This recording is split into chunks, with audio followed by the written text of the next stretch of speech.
Hello, free people of the Rocky Mountain region. This is Brandon from Free State, Colorado. We're starting a couple minutes early here this week because we do have our guest joining us right at 7 o'clock. So, really excited to have one of Colorado's liberty leaders, Representative Ken deGraaf, joining us here shortly. And Michael, you here? I am here, Brandon. How Awesome. you doing today, sir? Hey, doing well, doing well. How about yourself? Doing well, all things considered. Looking forward to talking to our upcoming guest pretty soon. Yeah, Representative Ken deGraaf is definitely one of the most pro-liberty voices we have in the entire state of Colorado. What he does in the legislature to challenge bad authoritarian legislation is different than anybody else. Nobody else is doing what he's doing. You could tune into the Colorado channel on an average day, seeing what's happening down there, and Representative deGraaf's up there giving a speech talking about how bad the bill is and pushing back. It's great to see, and very thankful that we have him at the state capitol. So really excited to talk to him this evening. And we do have Representative Ken deGraaf joining us. How I'm well. All of a sudden, I lost the audio. Hold on. Hey, no worries, no No, I got worries. you. I got you. All right. Per Perfect. Yeah, when we do it live, there's always an opportunity that something could come up. Those gremlins exist out there. Thankfully though, thankfully the bill for the PUC to regulate broadband failed, so at least we don't have to worry about that right now. Yeah, the PUC, the Polish Utility Commission, three appointees and an appointee of an appointee that none of whom have experience regulating a utility. That just baffles my mind. But they do manage to rubber stamp a 9 to 10% approval the uh, of the returns on invested ratepayer money. So, I guess they have a purpose. Yes, sir. Well, really appreciate you taking the time. We're just past halfway through the legislative session, and it's been crazy down there. So many bills, 500 and something bills, memorials, and resolutions introduced so far this year. Most 90% of them bad, taking away our freedoms, growing the size of government, and the like. But first question for you, Representative deGraaf: what is the most important thing that the people of Colorado need to know about what's going on in the legislature right now? Well, the important thing is they need to know that it's going on, and like I posted today about Mark Twain, nobody's rights or liberty is safe while the legislation is in process. The legislature is in process, and that should tell us something. I mean, it's kind of funny, but it's also something that that was I don't remember Mark Twain's time frame, but over 100 years ago, right? So, this has been going on for a long time, and we've tolerated this grift. We've tolerated it, and it has just grown. I think we thought that maybe it would constrain itself into some sort of trade-off that we don't want to be in politics, so we're going to allow the government to do a little bit of grift on the side just to keep things running, to a little oil to make the trains run on time, right?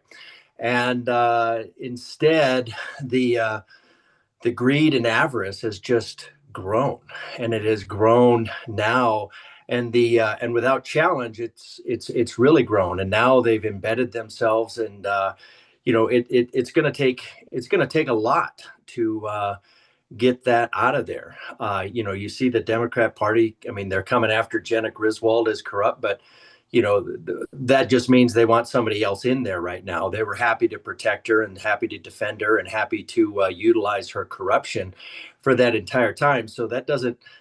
I mean, that just tells me they want somebody worse in that position. It doesn't tell me that Deep has developed any sort of conscience.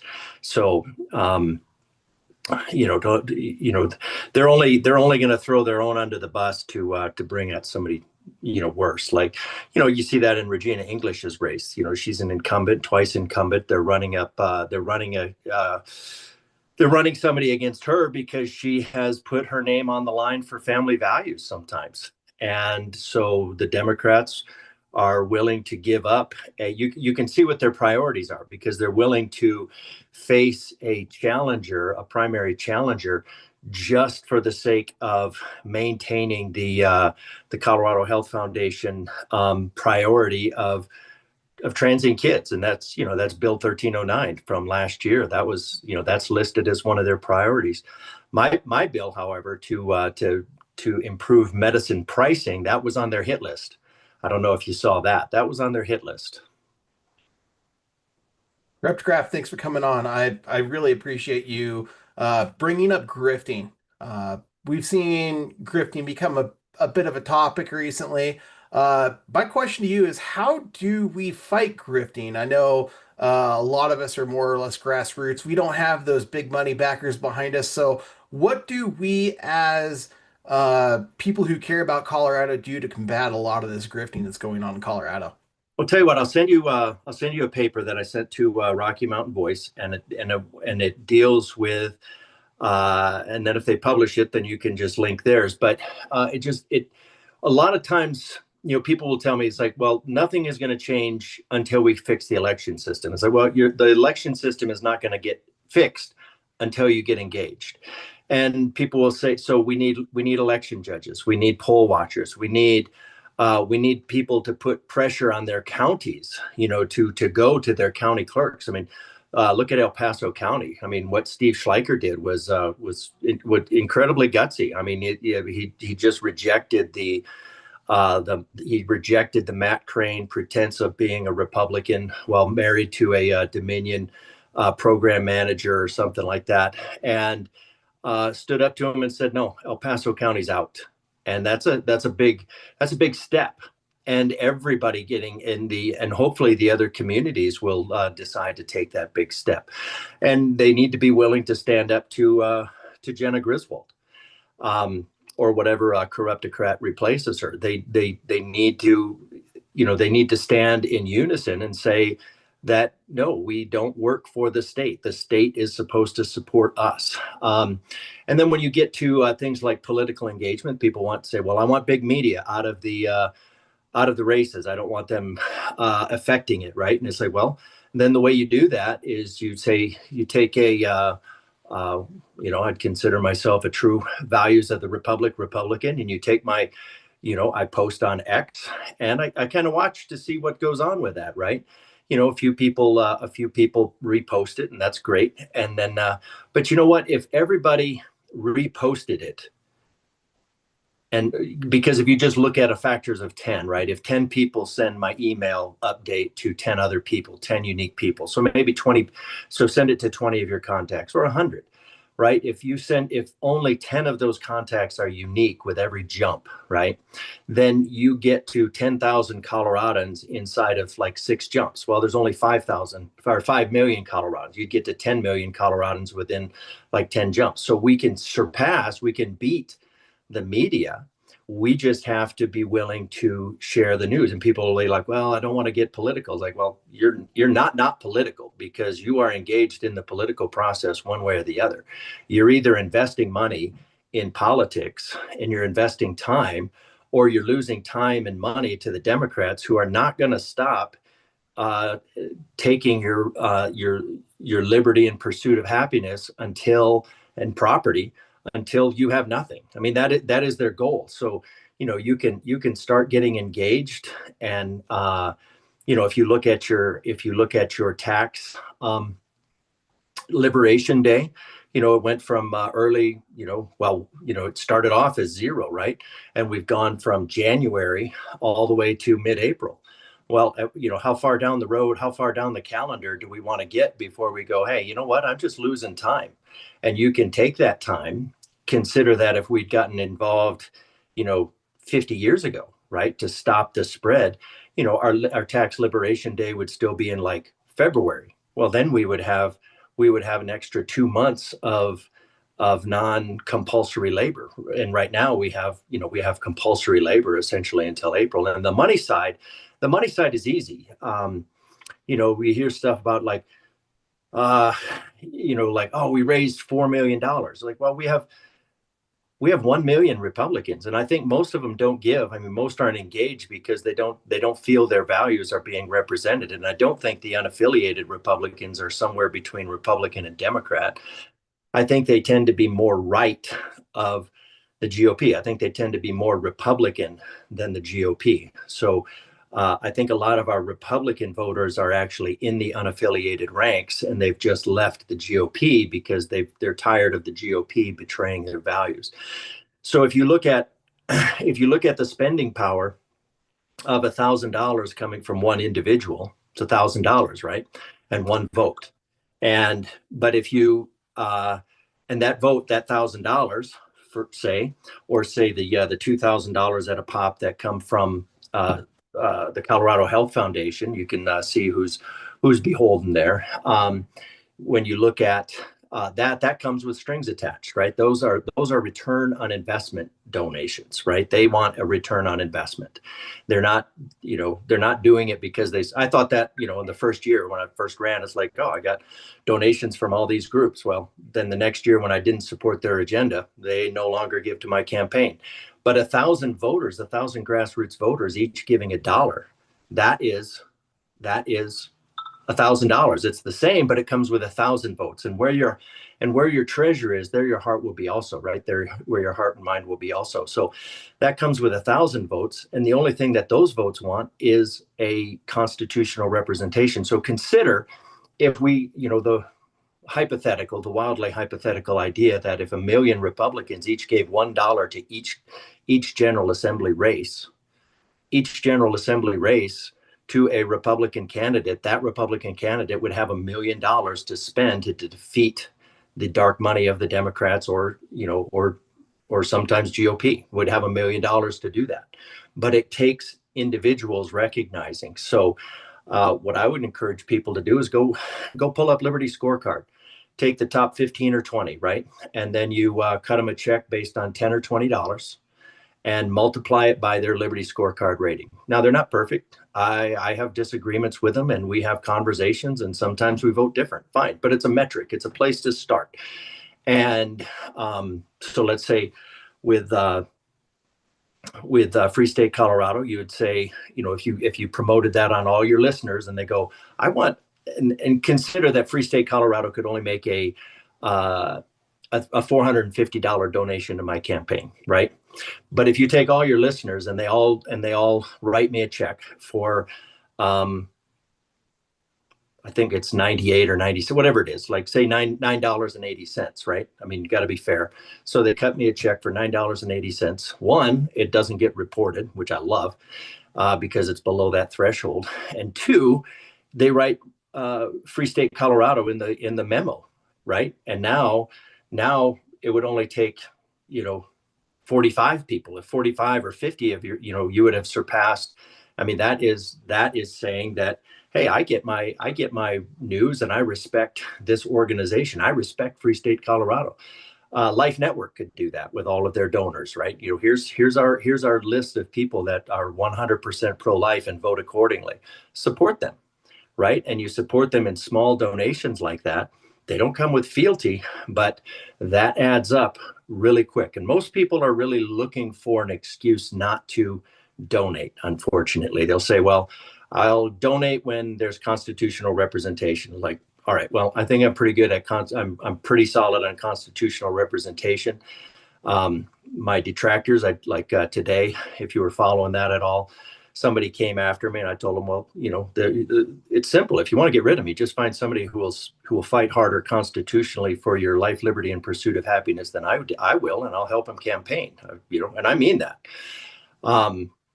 And then that conversation goes nowhere, strangely, right? So I'm just realizing that this is very dark. So I'll have to figure out a light here. So sorry, the sun went down. So anyways, if people give money accordingly, put their money where they want to make a difference, Colorado can, we can raise that. We just have to have those million Republicans and those million more Republicans that are in our unaffiliated ranks. We just need them to come out of the wilderness and be willing to engage. And that's how it's going to take the churches, especially the churches, to give up their position of intentional neutrality if they want to, if we want to move forward. Intentional neutrality, is what we learned from Bonhoeffer, is active complicity. And if we remain the good men who do nothing, then evil will triumph. Yes, sir, definitely. Well, I also want to say happy birthday. I saw it was your birthday today. It is. It is. I think I had it. I asked sorry, I'm not sure what to do on the light. The only light in here is behind me. So, um, I think according to all of the as the Earth translates through the solar system and around the sun and all that, I'm roughly 705 billion miles old. So is in terms of trips around the sun and all that. So just Awesome. a geekier way to put it, I suppose. Well, that's great. Well, yeah, appreciate you taking time on your birthday to come talk to us and talk politics here. But I think you hit the nail on the head so much about the power of the grassroots, right? It's the power of individuals. And we just saw, Aaron Lee with Protect Kids Colorado Oh my really word, yes. Hmm. prove what's possible, right? What's possible here in Colorado, where you have record numbers of petitions turned in with a 90% plus clearance rate. I mean, it's phenomenal. And the people of Colorado will now have the opportunity to vote on three important measures to protect children in our state.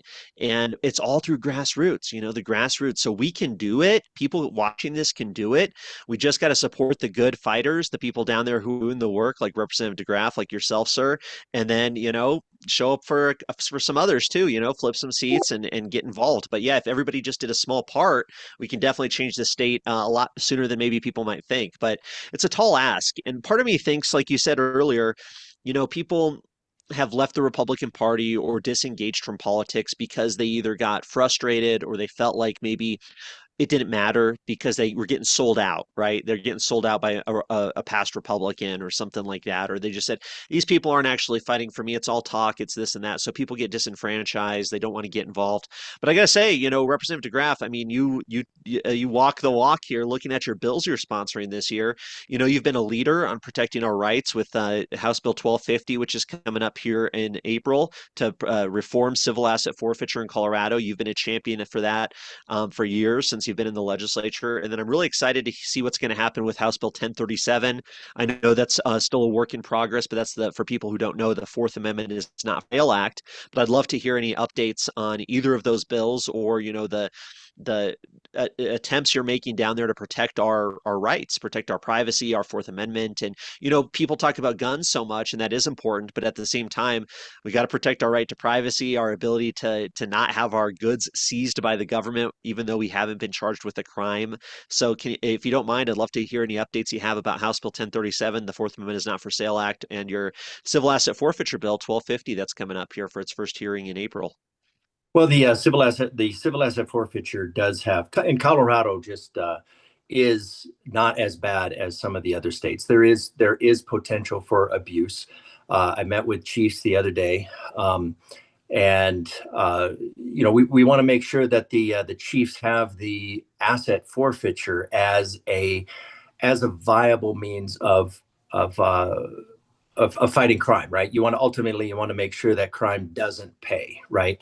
But you also want to make sure that that only crime pays. And people are always surprised when they find out that, and there's safeguards in place, but there's also quite a few lawyers in Colorado that specialize in civil asset forfeiture. Well, they wouldn't specialize in civil asset forfeiture if people weren't losing their assets. So they so say somebody's arrested on some charge.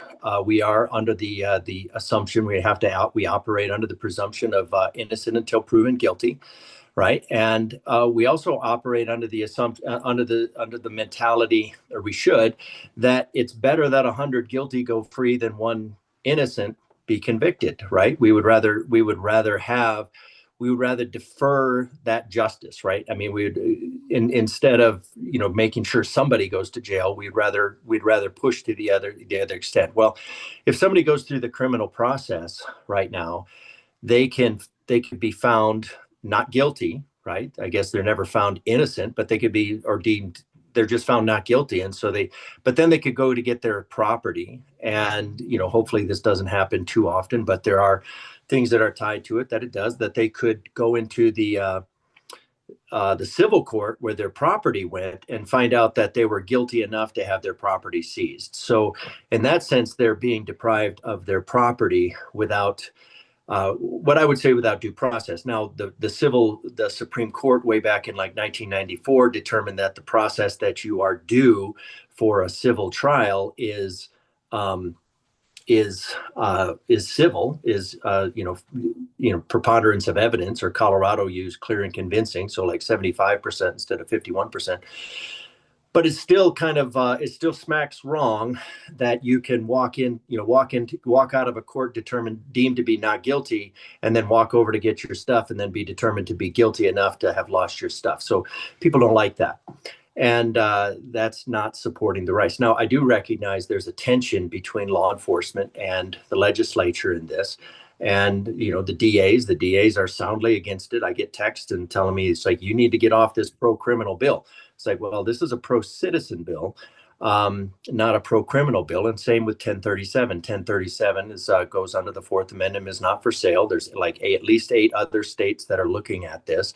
And it goes back to the third-party doctrine. The third-party doctrine is essentially, there's a lot of nuance to it, but essentially, if you give your data to somebody, say a bank or a phone company or your cell phone, you don't have any guarantee that it's not going to be published, right? So basically, the courts have deemed that you don't have a reasonable expectation to privacy, and lacking that reasonable expectation to privacy, then the police go and say, well, if you don't have a reasonable expectation of privacy, then we can have that data. And then they can use the tax dollars to go buy all the data on you for things for which they would normally need a warrant. And people, when you tell them that, hey, the data companies are using your data to sell you movie tickets and diapers, right? They go, yeah, I get that. But then you tell them, it's like, and by the way, the police can buy your data and they can surf through it and look for whatever they're looking for, right? They can get patterns of life. I've seen patterns of life developed off the data. And then people go, whoa, that's not right. The Fourth Amendment. Now, I think the Fourth Amendment has, extensions like you shouldn't be able to violate my privacy or yours by the Fourth Amendment. But the Supreme Court has deemed that the Fourth Amendment is a restriction on the government infringing on your privacy, not on a private entity infringing on your privacy. I'm not really thrilled with that, but that's what we have right now. And so that's what we're trying to deal with. Now, that third-party data is really valuable and is really useful for law enforcement, and we don't want to lose that capability. But at the same time, we don't want to slip into the surveillance state, right? Because ultimately, you look at a surveillance state like China, and you can say, well, China is very pro-police. They do everything possible to help the police. I mean, and they can prosecute crime all the way down to spitting gum out on the sidewalk, right? And is that the state that we want to live in? And the police say no, and they say they have safeguards, and we're having these conversations. It's like, okay, well, you have internal safeguards for some, but do we have? And so one of the things I was looking at, and we're looking around at, is maybe we just start from the Fourth Amendment, the third-party doctrine, and then just basically say, in Colorado, we believe that citizens do have a reasonable expectation of privacy, and we don't consider their data to be abandoned. And like if I give you data on me, right, and you put it in your pocket, I shouldn't have to worry about you just giving that away. I mean, I can't stop you from it, but that shouldn't be the go-to, that the police can just walk up to you then and go, well, we want whatever he gave you, it's ours now because he gave it to you, so we can have it. And so you can see the logical disconnect there. But we're trying to thread this needle where we're trying to make sure law enforcement has the capacity that we need, because criminals are just getting more electronic and more sophisticated, while we protect the Fourth Amendment rights of citizens, and we don't, like I said in the closing, we're doing this in 2026 because we don't want to end up in 1984. One unique thing about this year, in the past, you've introduced bills that are very similar to this. One unique thing about this year is you brought on Rep. Bacon. Rep. Bacon is traditionally known to be a bit more progressive within the Democratic Party. And we've seen this bill kind of split the progressives and the more establishment Democrats, as well as more conservative, more grassroots leaning Republicans, as well as establishment Republicans. So my question to you is, what are ways that we can help kind of bridge the divide on this? That way we can help bring about people on the on the left who have seen issues with police, with law enforcement and criminal justice reform, as well as those grassroots conservatives that stand strong and really support bills that are going to uphold the Constitution, like yours. Yeah, and that's where I make it not a distinction, but the job of the job that to secure these rights. Let's just go back to the charter. That to secure these rights, governments are instituted among men, deriving their just power from the consent of the governed. So our charter is to secure these rights. There's nothing in there about making the trains run on time. There's nothing in there about helping prosecute citizens. Now, those are part of securing those are part of securing life, liberty, and the pursuit of happiness, right? Because we have to stop. The government's responsible for stopping other people from violating our life, liberty, and pursuit of happiness. But first and foremost, we have to secure those rights. So we have to secure that right to privacy. We have to make sure that right to privacy is secure, that we're secure in our person and papers, and that, and then we go from there. Will it change some ways of how law enforcement works? And it's like, well, yeah, but if it does, it's like say in civil asset forfeiture, if requiring a criminal conviction in order to if requiring a criminal conviction to deprive somebody of property requires you to change your methodology, then it seems like that's a tacit admission that you weren't really following the spirit of the law that says you're not going to be deprived of life, liberty, or property without due process of the law. Now, I think, if somebody's going to be charged criminally, then I think their property ought to be, should correspond to that. It's not a civil, if it's a civil action that they're up against, then then you're going to have you're going to be in a civil court. But if the person goes to a civil court, then I think their property should also go criminal court. It should go to criminal. And then same with the right to privacy, that we need to ensure that the citizen's right to privacy is secure first. And then after we have the privacy secured, then we can look at it and make sure that the law enforcement has the tools.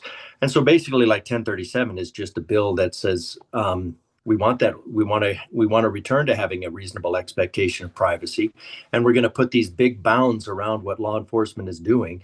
We just want to make sure that they're doing it, that there's intention to it, that there's approval to it. Maybe not necessarily a warrant going all the way up as far as a warrant, but at least something like an active investigation would be kind of the lowest. Like, I think where people are opposed is, you say, well, we're going to have somebody surfing through the data and just seeing what they can find, because the rules have changed, right? I mean, we have AI that can scrub through increasing amounts of data. And also it creates, if the law enforcement can use taxpayer dollars and use an unlimited number of taxpayer dollars, then there's this perverse incentive for, where the law enforcement can, they could basically say to a data broker and say, well, I can't ask you for this data, but if you had it, I would buy it, right? And then you encourage, and then because then what you're doing is you're encouraging the further taking and the further gathering of that data and that further erosion of privacy based on that third party doctrine. So I think it's something that needs to be addressed. It needs to actually have a debate and not just stiff arm. So what we did is we just put it on hold so we can have these conversations. We listened to the case, and then finally law enforcement is coming up. And the DAs have not been forthcoming. They're just their method of their MO, their modus operandi is to just say, no, we don't want it. We're not going to deal with it. We think it's bad, and you're horrible. they don't engage, and they just say you're pro-criminal and don't engage. And it's like, well, that's not helpful. Like one of the DAs texted me and said, you need to get off this pro-criminal bill, or I'm going to have a press conference and I'm going to call you pro-criminal. And I said, well, then my only option is to say you're pro-police state, and we'll go from there, right? And I'm the only one I'm the only one of us who doesn't care about whether he gets a job or not. So, but there's a tension there, and I recognize that. And having and working with somebody, Jen and I have had a lot of conversations. We've had a lot of, I would say that she has, a better appreciation for the more constitutional perspective. I mean, she would consider herself pro Constitution, and she's just one where what she thinks are probably her good intentions override the need of the Constitution, or so. So it's been very interesting, and we just have this kind of meeting up with Justice Institute, which is very constitutional, and you have ACLU, which I would say is very much on the wrong side of a lot of bills, right? And but I think right now we just have a good alignment in both wanting to protect our Fourth Amendment protections, maybe for different reasons, but largely for the same reasons. So we're moving forward on both of those bills now, whereas when I was on the civil asset forfeiture bill alone, the police just said, well, there's no Democrat on it, it's not going to pass, so we don't even have to deal with it, right? And then but ultimately ironically, it was the GOP who killed it basically 3 years in a row. Yep. That's an important point to remember there. But anybody watching, anybody listening here, all hands on deck for House Bill 1250 when it comes up for its committee hearing. That's the bill to reform civil asset forfeiture that Representative deGraaf is running. And then also when 1037 ends up coming back, the Fourth Amendment is not for sale act, folks. If you testify on only two bills or reach out to committee members, make some noise, get all over social media, these are ones that definitely deserve the attention of the people of Colorado if you believe in liberty whatsoever. And then also we got to put some pressure on some of the legislators because they need to know that the public wants to see these policies change. Now, Representative deGraaf, I know you have to leave pretty quickly here. Do you have a couple more minutes? Yeah, sure. Okay, perfect. Well, the other thing that you've really been a leader on down at the state capitol is energy. You've been one of the fiercest defenders of energy, of us being able to have the lights on and push back against the green authoritarian agenda where they're trying to send us back to the Stone Age. I see you as fighting for the future of the Jetsons, where we're flying cars and have robot maids. And then I see the other side of the aisle, well, maybe not necessarily the aisle, but the other side pushing us back to the Flintstones, you know what I mean? Where we're going to be pushing carts around out outside of our caves because we won't have any electricity or power. But I'd love to hear, you had some great bills this year. I know I'm very curious what's going on with 1246, the consumer regulated electric utilities. I know that got laid over. And then, of course, very unfortunately, 1124, your great bill to create more resiliency in our electrical system, which is so important, folks. I mean, everybody's seeing it. We're losing power. Be prepared. I mean, if people aren't paying attention, be prepared right now. If this might be the first time you're hearing it, but there's going to be brownouts. There's going to be blackouts this summer. The grid is not able to keep up with demand. Excel's already sounding the alarm. You're not seeing it on the major headlines, but it's out there. It's out there. And Representative deGraaf, you're one of the only people trying to do something about it and stand up for us, stand up for our rights to be able to use natural gas, for example, and push back. So I'd love to hear a little bit of an update about what's going on with energy policy at the legislature this year. Yeah, absolutely. A key term for people to think about is dispatchable power, and that's a power that's actually available at any time. Solar and wind, they can be there, they can augment, but they're not something that you can rely on. One of the posts that I just sent out today was on Colorado Springs Utilities. They want to add a 50 megawatt data center in an old chip factory that moved out of Colorado Springs from Colorado Springs heyday in the chip era, and before we sent all that stuff over to China. And now, of course, we are in we're in a corner. We painted ourselves into a corner with that. Well, Colorado Springs has about 800 or say about 900 megawatts of dispatchable power, and then it's got like another 100 or so megawatts of solar and wind that can augment it. Well, then we go up to 1100. Over 1100 is our peak, which means now instead of having all that electricity available, it has to be shipped in from outside, right? It has to be shipped over these high power lines, these high voltage lines then they say it's like, well, these high voltage lines are going through forests and that creates a fire risk. It's like, well, you morons, if you would have kept the dispatchable power like the Drake power plant in Colorado, instead of one, shutting it down, and then two, being in a really, really big hurry to tear it apart, right? I mean, they tore it down as soon as, I mean, they wanted that option closed behind them. Well, Colorado Springs itself has requests for what I was reading today is like an additional 1,400 megawatts of dispatchable power in order. So it's like we have 800, we need 1,100, and we need 1,400 more. So that power has to come from someplace. So that means it has to come from over all these high voltage lines, and we've cut that out. And then if you go to the other one, the grid resilience, we lose over $13 billion worth of electricity every year to harmonics created by normal solar activity, right? And we could solve that $13 billion. So it's roughly like $200 million per year in Colorado that we lose in generated electricity.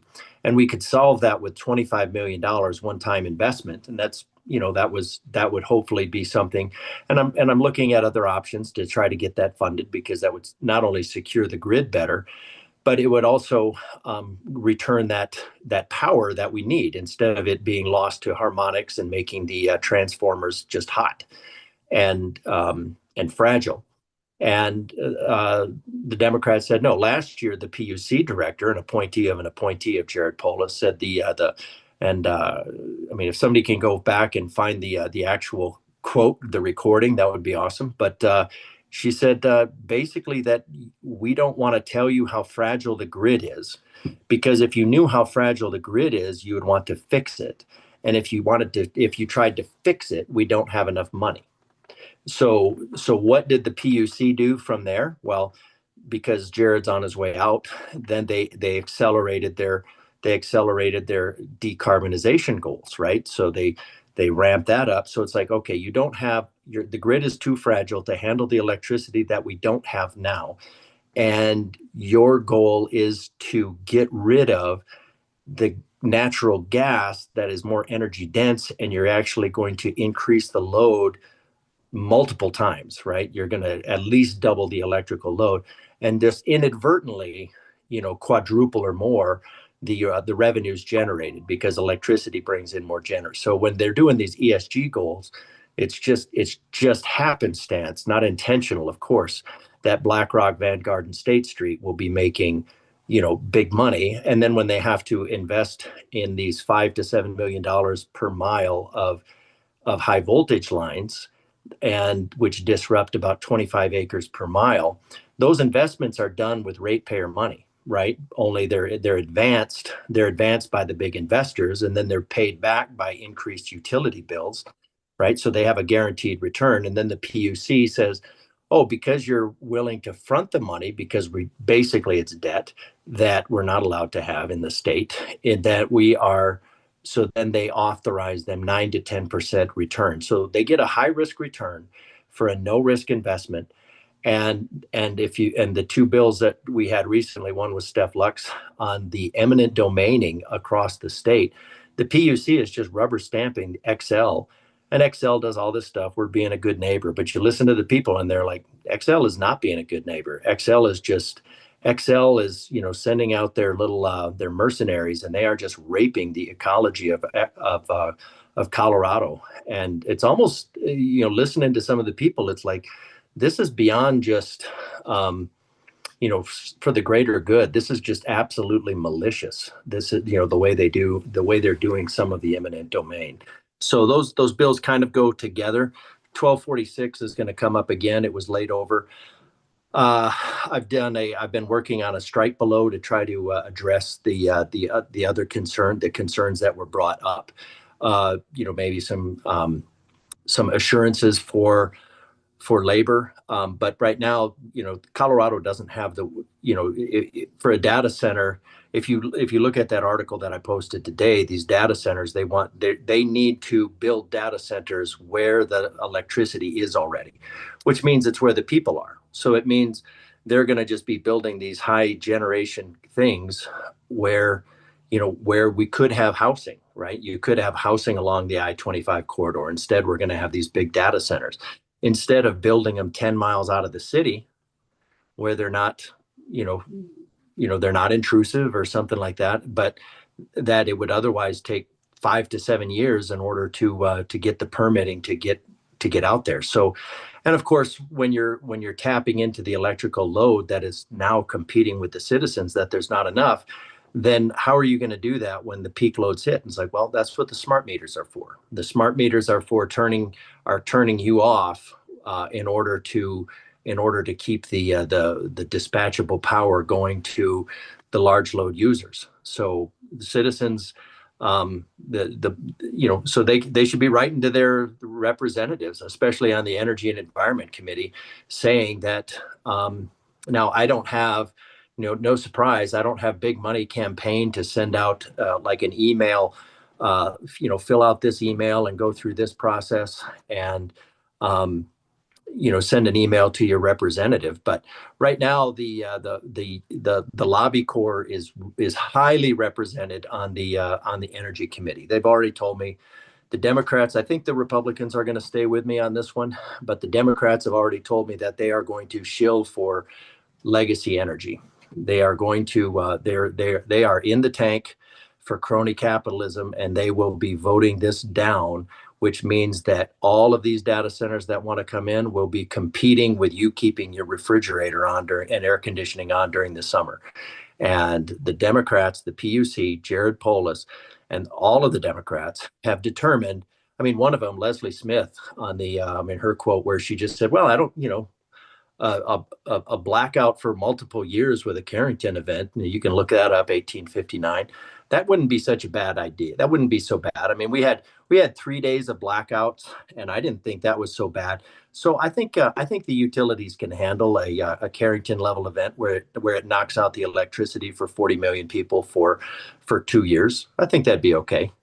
And that's the level of logic that I have to deal with, and they say it straight faced, and then they walk away, and they're basically hanging, just handing the citizens of Colorado a time bomb and saying, well, good luck. I hope this doesn't go off, but it will eventually. I mean, in 2012, we missed a Carrington event by 9 days, which if you look at the minutes on a clock face, that angle is about a minute and a half. So we were at 12 and the event was at 12:01:30, right? So that's where we missed it. And the Democrats are like, yeah, I think that's okay because the utilities have gotten to them. They won't work with me on the bill on addressing their concerns. They just wait until the day they lobby behind my back, and then they poison them, and then there's not money involved. There's not bribes involved. There's just campaign donations. So with the legislature being controlled by the lobbyists, what can we do? Because clearly, as you mentioned, we are in not only a supply crisis, but we also have a demand crisis as well. So what can the citizens do to really fight back if we don't really have a say with our own legislature? Yeah, well, one, I mean, you got to try reaching out, and then you also have to understand and spread the word.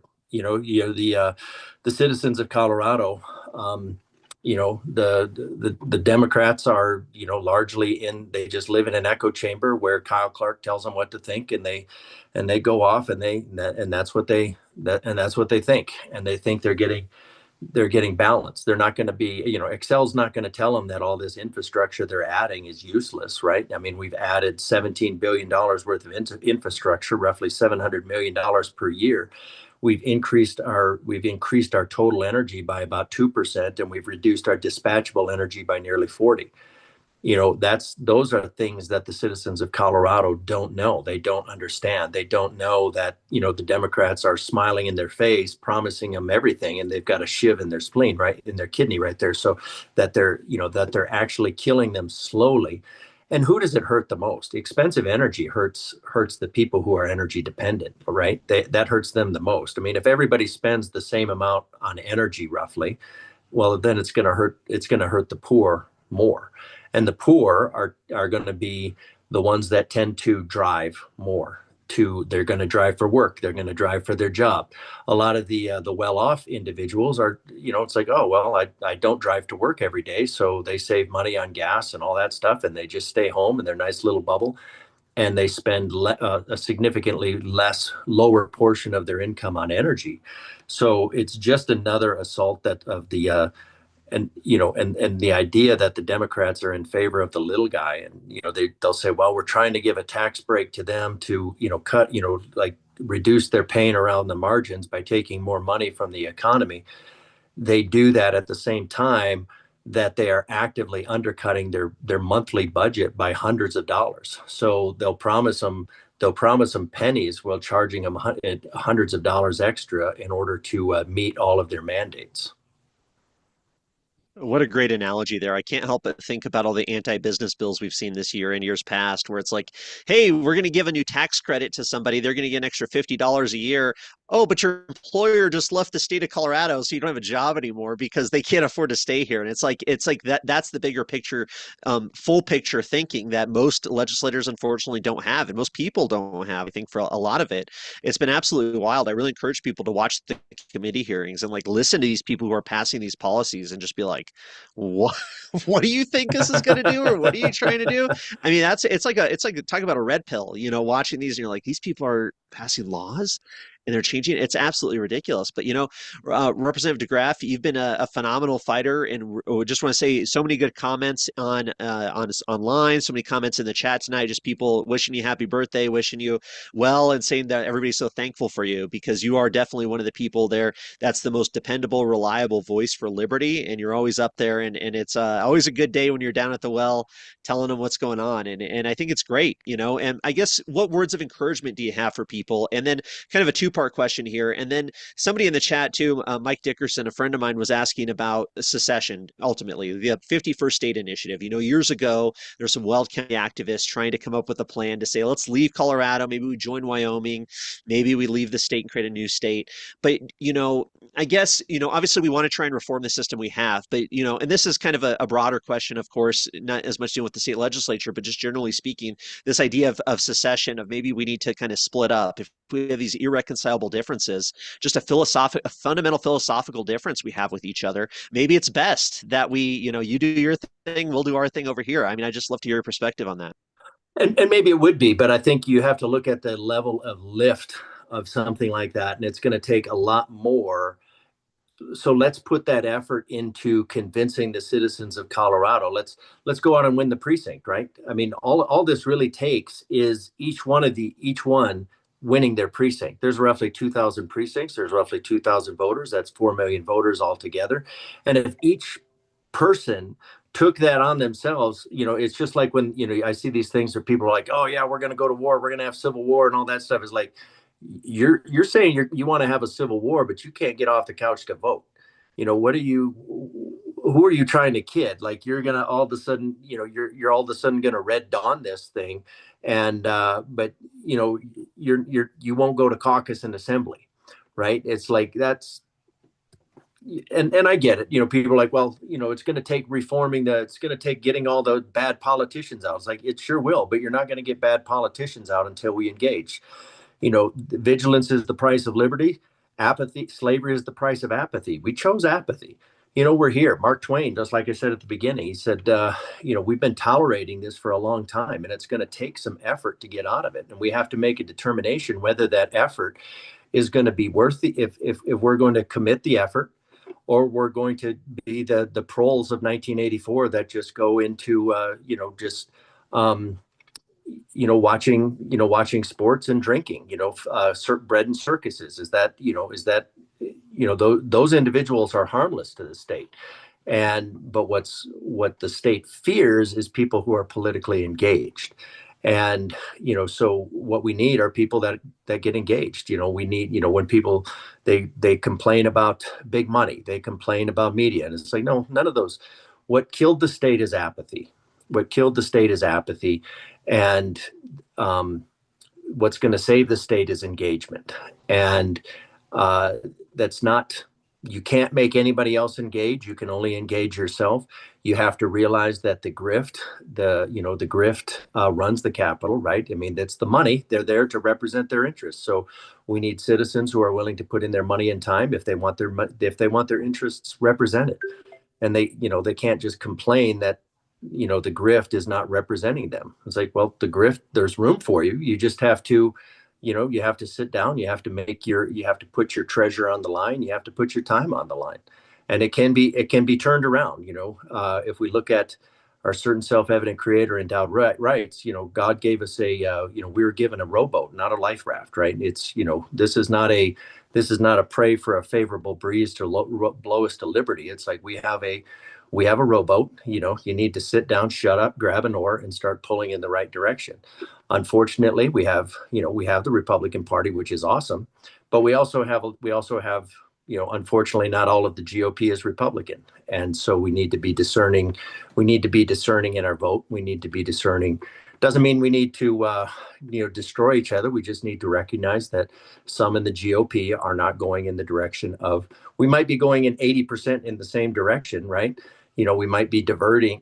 We might not be, both all going towards the constitutional values. And okay, so make a business case as to why we should, and that's going to take engagement. Also, you don't need to just burn everybody. You don't need to just burn everybody down. So yes, the state is winnable. The state is winnable by everybody getting engaged, everybody doing a little bit, everybody doing their part. I'm glad you brought that up. I've seen a lot of people, as you have, just talk online. Nothing really ever happens. So, what is the best thing we can say to the people in our local communities and our precincts to encourage somebody to get involved? Because I, like you, am sick and tired of seeing people complain about the direction of Colorado, but then do absolutely nothing to change the direction of Colorado, especially those who have been here since when Colorado was forever red and Polis took the place over with the blueprint. Yeah. Now's the time for good men to come to the aid of their country. Right. Yeah. Like Solzhenitsyn talking about being in the gulag, right? That's ultimately the time that people, think it's like, we should have done this. We could have done that. Their lives changed. The gulag was, it was formed by, the Bolsheviks and the right, all that stuff, but it was really formed by apathy. It was formed by the apathy of the citizens who didn't protect it. Anybody could do it. Nobody, but everybody thought somebody else would, so nobody did, right? And that's where we are. So, everybody. What I say, kind of in jest, but I think it's true, is that we have just too many people that are values oriented, that do want to see they do want to see Colorado turned around, and they're almost upset enough to want somebody else to do something about it. And it's like, that's not leadership. That's what we need are people to, we need people to get engaged, right? We need people. That's what it takes. Is it comfortable? No, it's not comfortable. It's not comfortable going up to the, and they'll say, well, it doesn't do me any good. And it's like, well, it also doesn't do me any good to go up to the Capitol and fight. And they're, well, it does good for you to go to the Capitol and fight. It just doesn't do me any good. It doesn't do us any good for me to fight at the local level. And the precincts are the front line. The Capitol is not the front line of this battle. The precinct leaders, the delegates, the division leaders, the district leaders, those are the front lines of this battle. That's where because all I can do really is talk. I can fight the bills. I can expose them. I can go to the well and talk to the people, because the Democrats aren't listening, and tell them what's in the bills and why they're, what's important about, their constitutional values. But ultimately, it's those individuals on the front line. We have too many people that are waiting for the state party going, well, what's Britta going to do, or who's going to succeed? And it's like, doesn't matter. The only thing, it doesn't matter what, with Britta in office right now, for the rest of her tenure, and whoever takes over, the only thing that they can tell you is win your precinct. And the only thing that they can do is give you the tools and resources to help you do that. But in the meantime, if you're a Republican, you don't rely on the state, right? So you don't wait for the state. You don't rely on the state. You just get involved and you make things happen where you are, and you get better at it with time. I mean, heck, I go up there and speak every day. I went into engineering and aviation to not deal with people or politics. So if I can do it, from that standpoint, anybody can. Awesome, sir. Well, do we need to let you go here? Let's see. What time is it? 7:52. Okay, I have to leave at about 8. So we have a little bit. I have to leave about 8:15. So we have a few minutes, but okay. I don't need to make you listen to me blather. So no, it's great. It's all good stuff. It's inspiring. It makes me very hopeful. I know we're going to win eventually, but ultimately, it's exactly that. We have to be the leaders ourselves. We have to stand up. I just can't fix the light situation at this point. So Don't rookie worry move about on it. my part. I just parked up here and the only light in the room is behind me. And then it's like, so I'm illuminated with my laptop going. So that's the best I can do. Hey, no worries, no worries. Appreciate you being here. I think that's so important that people got to step up and do it themselves, right? That's ultimately what it comes down to, winning at the precinct level. There's nothing stopping people out there from talking to their neighbors. Create a Facebook group, get on Nextdoor, just go around get the voter file from your county party or get it yourself from the county clerk and go around the neighborhood and say, hey, here's everybody I think who's like me. And do you want to get together and let's all go volunteer this year for this candidate who's running for state house to flip a seat in our district or our area, or maybe the next town over. But we can do it all ourselves. We got to stop thinking that it's going to take somebody else to come in and save us for us, And I think that's such a key point and such an important thing. And Representative deGraaf, I couldn't help but think when you were talking about how people feel like, oh, it doesn't do them any good to get involved. And I hear this all the time with committee hearings and speaking, but then I see the left and I see the Democrats, and they'll have all of their people lined up with all their sob stories and the teachers and the kids and what have you. Everybody and their mother's going to be there to testify on their bill. And then you get people who are on the conservative side saying, oh, it doesn't matter. Well, the Democrat sure thinks it matters because they get their people there and they get their talking points.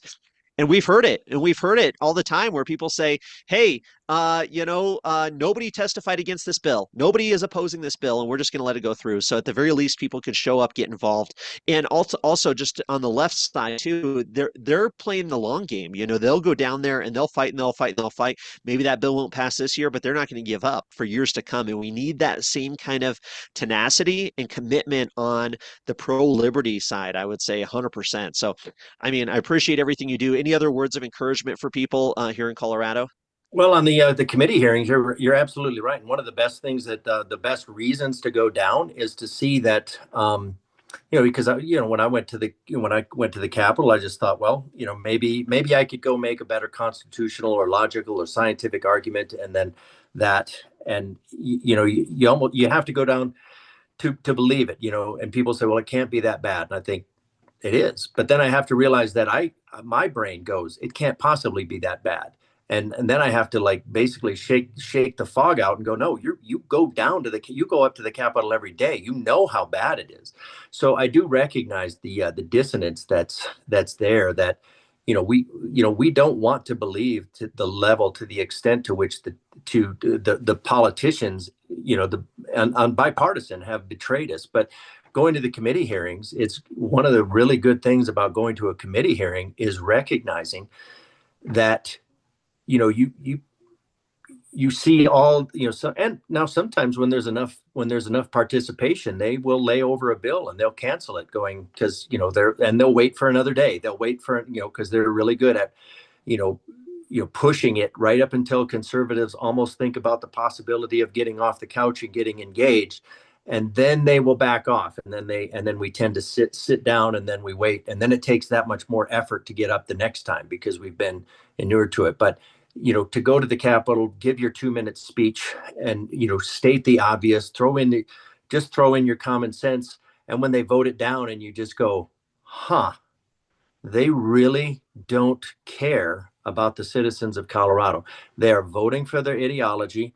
And, you know, you're really not going to believe the level to, you know, and it's a great thing to do just for the sake of motivating you to go out and recognize that the only way to change the situation is to change the people that are in those seats.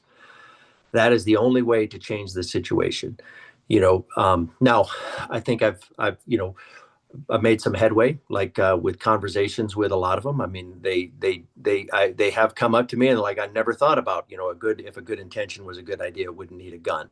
Or, you know, just the, you know, there's a David Barton book on the history in black and white, and, you know, talking about the history of the Democrat Party. And I've gotten a couple Democrats to read that book, and their, you know, eyes are opened, like, oh, this is our history. There's a lot there.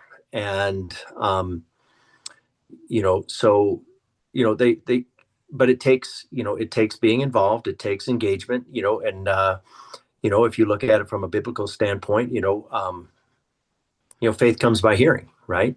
And you've got to understand that those Democrats have only heard their echo chamber forever, right? Their public school, their colleges, they have heard the lie a million times, right? And if you tell a lie often enough, according to was it Goebbels, that if you tell a lie often enough, it becomes the truth, right? And it doesn't actually become the truth, but people perceive it as true. And so they need to hear the message. They need to hear the truth thousands of times.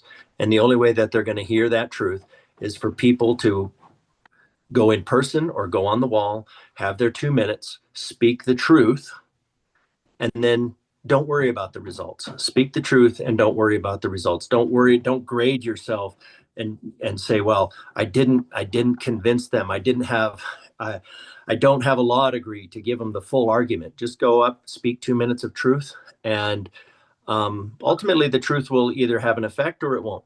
And that's not for you to decide, but it's your responsibility to speak the truth into that darkness. I'm glad you brought up good intentions. One of the things that we saw, especially when it comes to House Bill 1302, which is Hartsook and Bosnecker. I don't know if it's Bosnecker. It could be Duran because she's been speaking about this bill a lot lately since committee. But my question to you is, in that bill, it references good faith. A lot of times we see down at the legislature, it references good faith testimony, not necessarily testimony, but good faith actions that are supposed to be considered within a bill, whether we're talking about guns, we're talking about discussions in the business sector. My question to you is how can we necessarily view those words and phrases uh, inside these bills, because that's so ambiguous. What one might interpret as good faith to one individual might be considered something that's not good faith to another individual. So there's a lot of ambiguity within the laws that are created when it comes to um, our legislature today. That also could possibly lead to a lot of bad faith, or the ability to cover for bad faith intentions, because people would say, hey, I'm just a progressive. I'm just doing what I'm doing in good faith. This is how I view this law, and interpret, and they could interpret that accordingly. So um, how are we supposed to guard the Constitution, guard our laws when we have such ambiguous language added into the laws? The second question I have is, how can we donate to your campaign? Well, let's start with the one. deGraaf 4, the number 4, DEGRAAF 4 Colorado.com. That'll and I'll post a way to. I need to post a way to send a check, but I would encourage people to. I like give a monthly donation is great. I mean, you can only do $450 total, and I do need all of that. Now, last time my campaign was. My wife was in the hospital with multi-system organ failure, and so I didn't get out a lot. And but volunteers did that. They put the shoe leather in, and that's what won the campaign. But I do need the funds, because the Democrats are trying to win El Paso County, and they have a progressive that is more than eager to sign into the Snatch Your Children and Guns bills.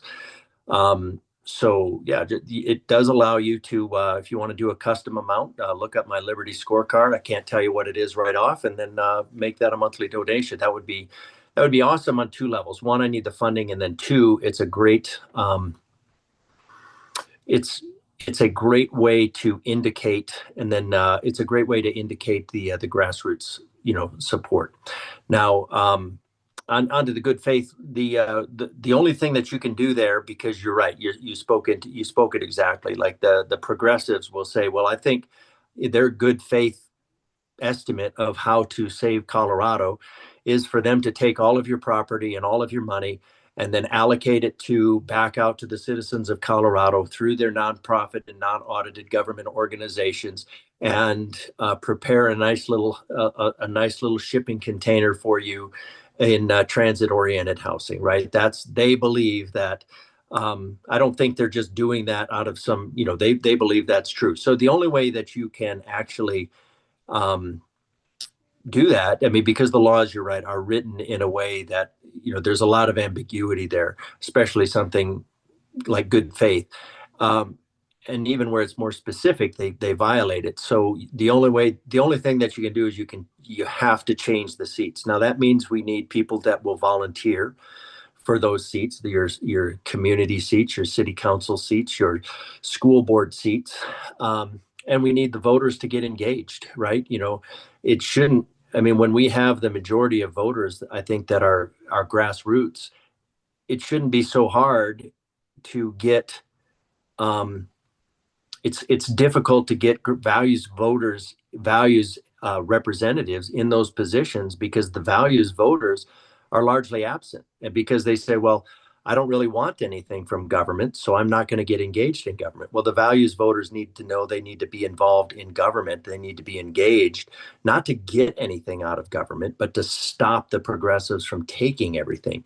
The reason the progressives promise everything is to take it. So we need, and they're very motivated to get in government, because if they get their reps in government, they are going to take somebody else's money and legislate it from one person's pocket into another, specifically their own. And so we need people just as motivated to be in those government roles to stop that as it is, so we need people that are, have integrity to step in. And you know what, it's going to be a sacrifice. There's no two ways about it, but we have to change the people in those seats. And that goes for metro districts, sewage districts, water districts, electric districts, fire districts. They've created this whole, what I would call, de Tocqueville talked about this whole web of, laws that are impossible to escape, that suppress. And they don't kill, but they suppress.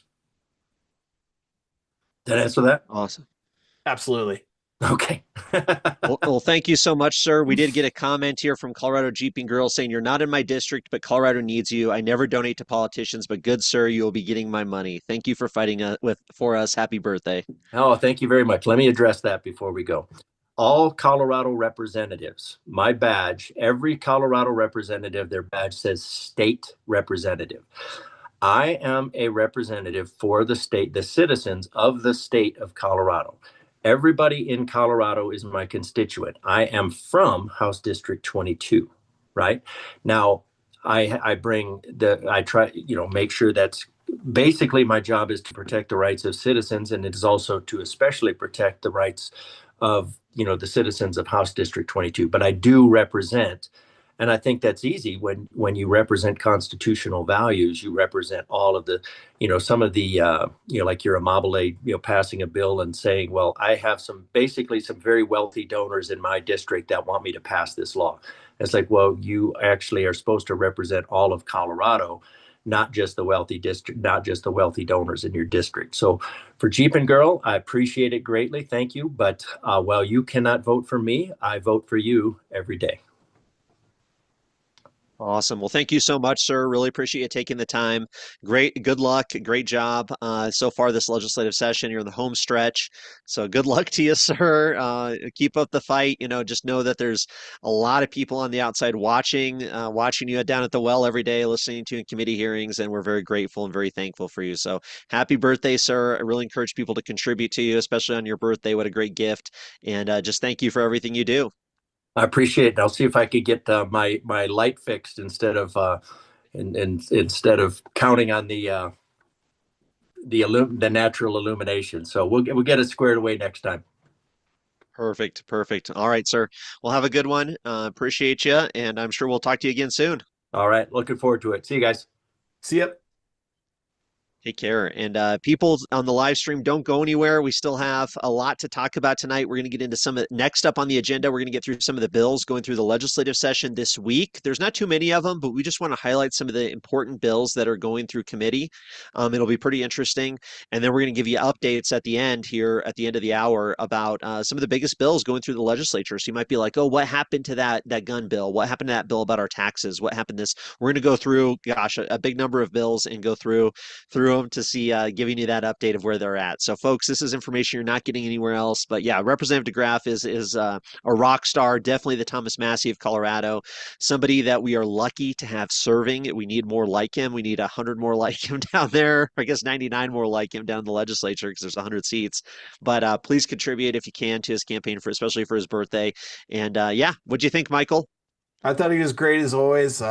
He's my favorite legislator down at the Capitol. So I expected him to be awesome, and he overperforms every single time. So could not be more thrilled to have Rep deGraaf on. He's the best. And I definitely encourage people follow him on social media, especially on X. Follow Representative deGraaf on X because he posts stuff throughout the day and so much great stuff. Video clips from his speeches down at the Capitol, like his post today about what's going on with the energy fight. I mean, it's stuff you're not going to hear anywhere else. Like you're like, oh my gosh, this is happening in our state. The media is not talking about it, but Representative deGraaf is. So extremely valuable resource we have here, folks. But we're going to go ahead and jump back into the slideshow. We got more to talk to you about tonight. It's going to be a lot of fun. So don't go anywhere, folks. Leave it on your screen, but we're going to jump into it. How does that sound, Michael? That sounds great. One last thing. If you want to follow him on X or Twitter, whatever you call it, it's COREPKDEGRAAF. So CO Rep Ken deGraaf is basically what that stands for. So yeah, go ahead and give him a follow. You're not going to regret it. Yeah, definitely. And if you don't mind, Michael, if you got to, either I'll pull it up or if you can, we'll throw it in the chat there for people to Absolutely. see. But perfect. So we got the slideshow pulled up here, folks. We got a lot of bills going through the legislature this week, and actually not a ton. First off, we're going to give you a little bit of an update. Here's our schedule for tonight. As you know, we were fortunate enough, didn't know that Representative deGraaf would have been able to stay on as long as he did. So very thankful that he was able to. But now we're going to go into the second part of the show, bills being heard this week in committee hearings. So this is where you can testify. You can do a Zoom call. You can show up in person, but this is where you can have a voice. And folks, I got to tell you, if you're interested in any of the bills that are going through the legislature, like even the topics, you can even just listen to the committee hearings. It's live streamed online. And oh my gosh, I listened to the sports betting committee hearing on that bill. I learned so much about sports betting. You learn about the alcohol industry. You learn about taxes. You can learn about so many different avenues of our business because you'll hear people testifying on these bills. This is extremely educational just to show up at committee hearings, just to listen. And then we're going to go through some of those updates here. So this is what we talked about last week, folks. We try and give you some of the highlights of big bills. So unfortunately, they all passed. Pretty much bad stuff there. We had a bill, House Bill 1289 we talked about last week to modify certain tax expenditures, basically a backdoor tax increase. But the good news is on 1289, they did remove the precious metals component. If you've been following that bill, they were going to tax silver and gold and just precious metals and bullion here in Colorado. They did remove that. So, I mean, that don't get me wrong, it's still a bad bill. There's still a lot of bad tax increases tied in, but folks, it's you got to see see those moments where there's a small victory and it says, okay, wow, the Democrat majority removed a portion of the bill. They amended this bill because it was going to tax our gold and silver, and there was so much public outcry. There were so many people upset that they actually changed their policy.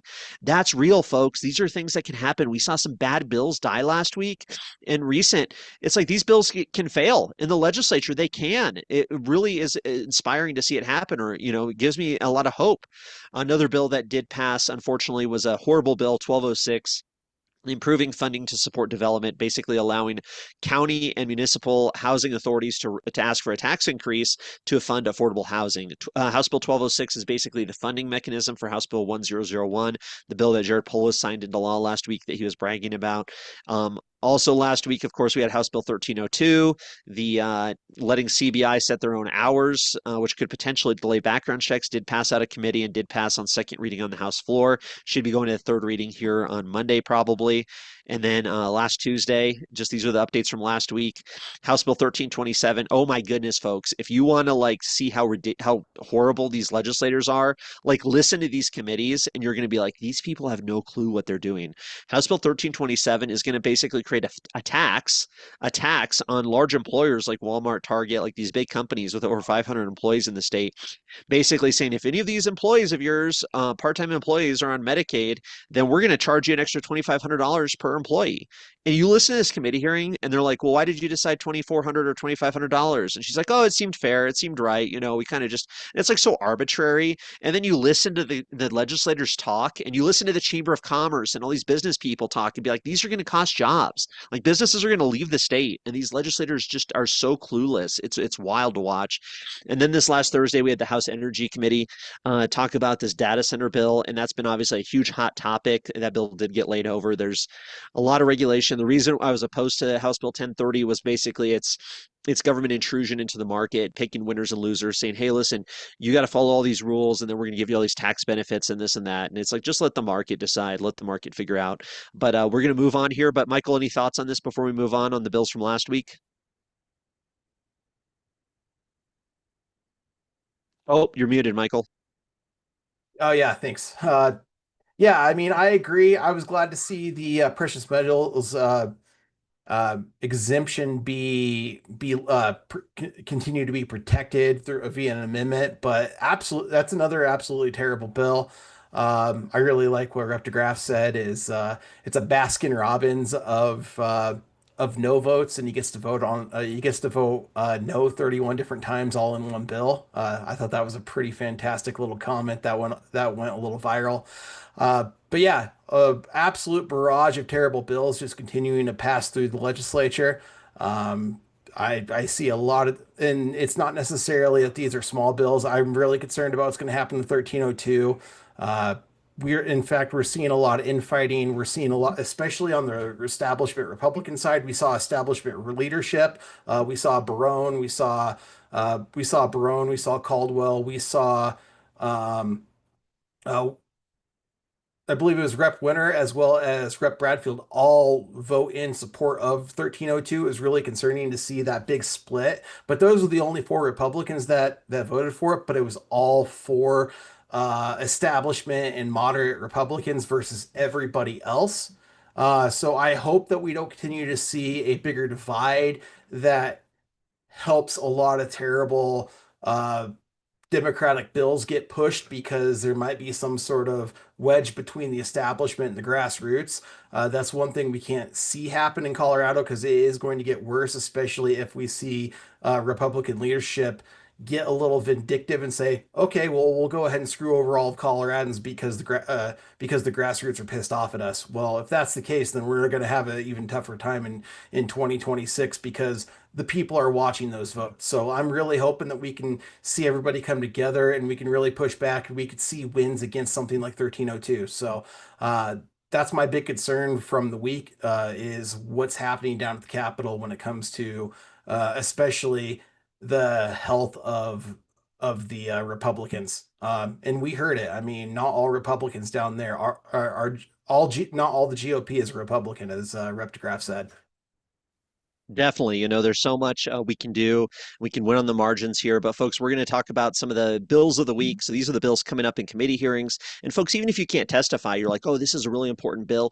Email, call committee members, reach out to these legislators and tell them what you think, especially if they're yours. If they're not even in your district, that's fine too. But if you can, show up over Zoom or show up in person if any of these speak to you. And I got to be fair, it's a relatively light week. So we do have 1327 coming up again. This time it's in the House Finance Committee. It did pass out of the Health Committee.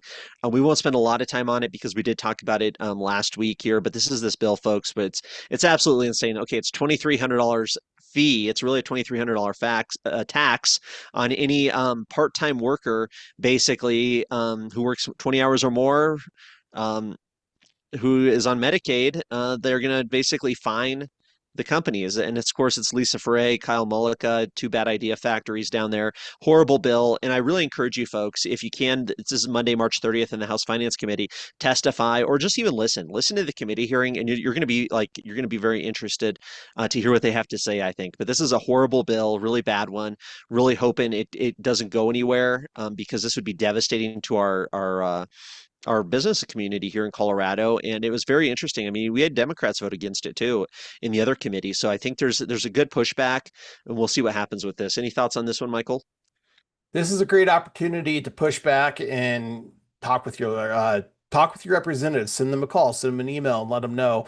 Especially because we do see some Democratic pushback against this bill. This is definitely one where we could see the potential for a lot of moderate Democrats joining the right, and we could definitely kill this thing. I'm really hoping we can see it. If we don't see it here, I'm hoping that in the House, I'm hoping we could possibly see this bill get killed in the Senate.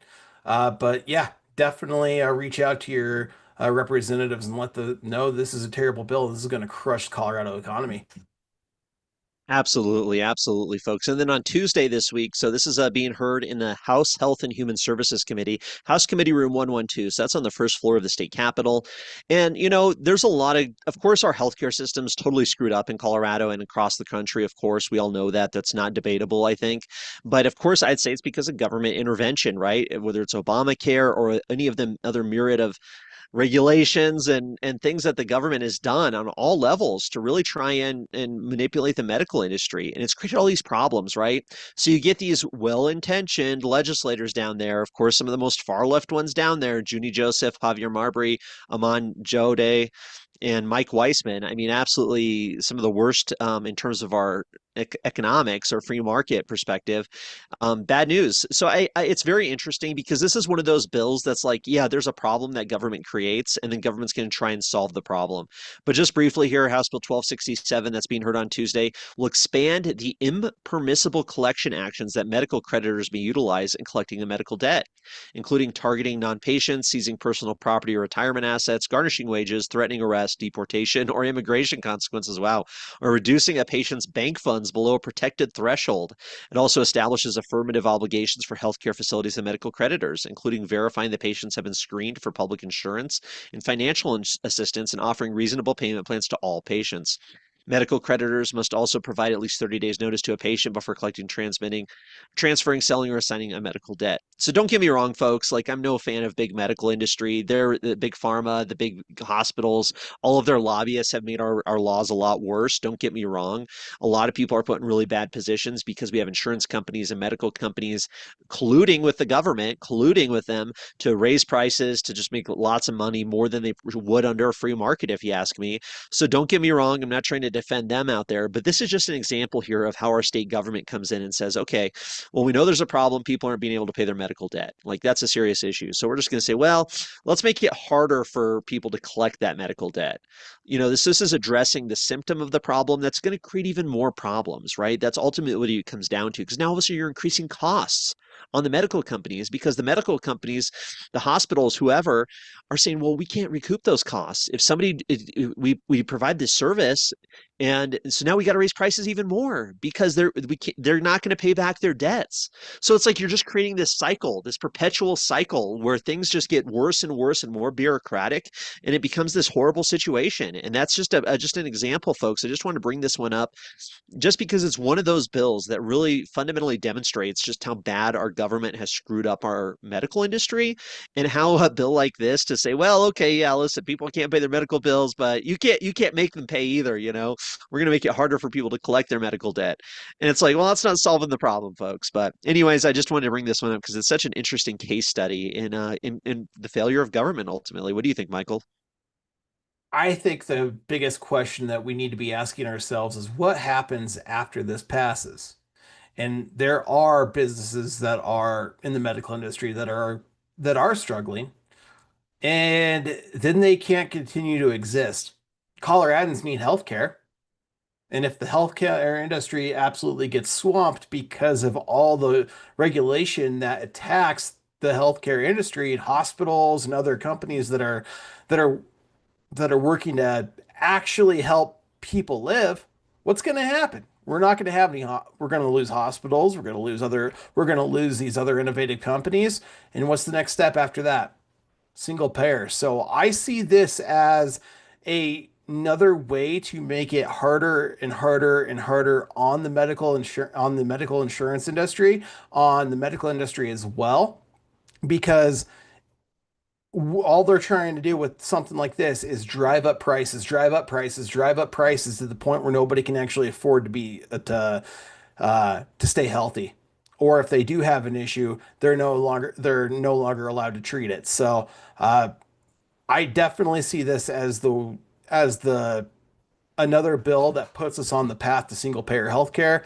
And we already saw Prop 69 um, reject Colorado Care on a 4-1 vote basis just 10 years ago. So it's not something that's popular. It's something that the state of Colorado definitely does not want, but they're trying to shove us down. They're trying to put us on that path regardless. So definitely another concerning bill that's going to absolutely harm Coloradans overall.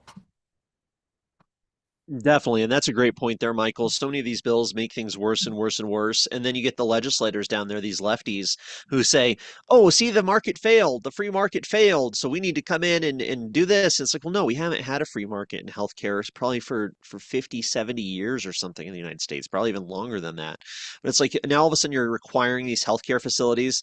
They have to find out if the patient can get health insurance programs, and they have to make sure they can qualify. Well, there's another full-time employee and there's more paperwork and this and that. And it's like, well, now all of a sudden everything gets a little bit more bureaucratic. Everything starts slowing down. So it's bad news, folks, ultimately, always.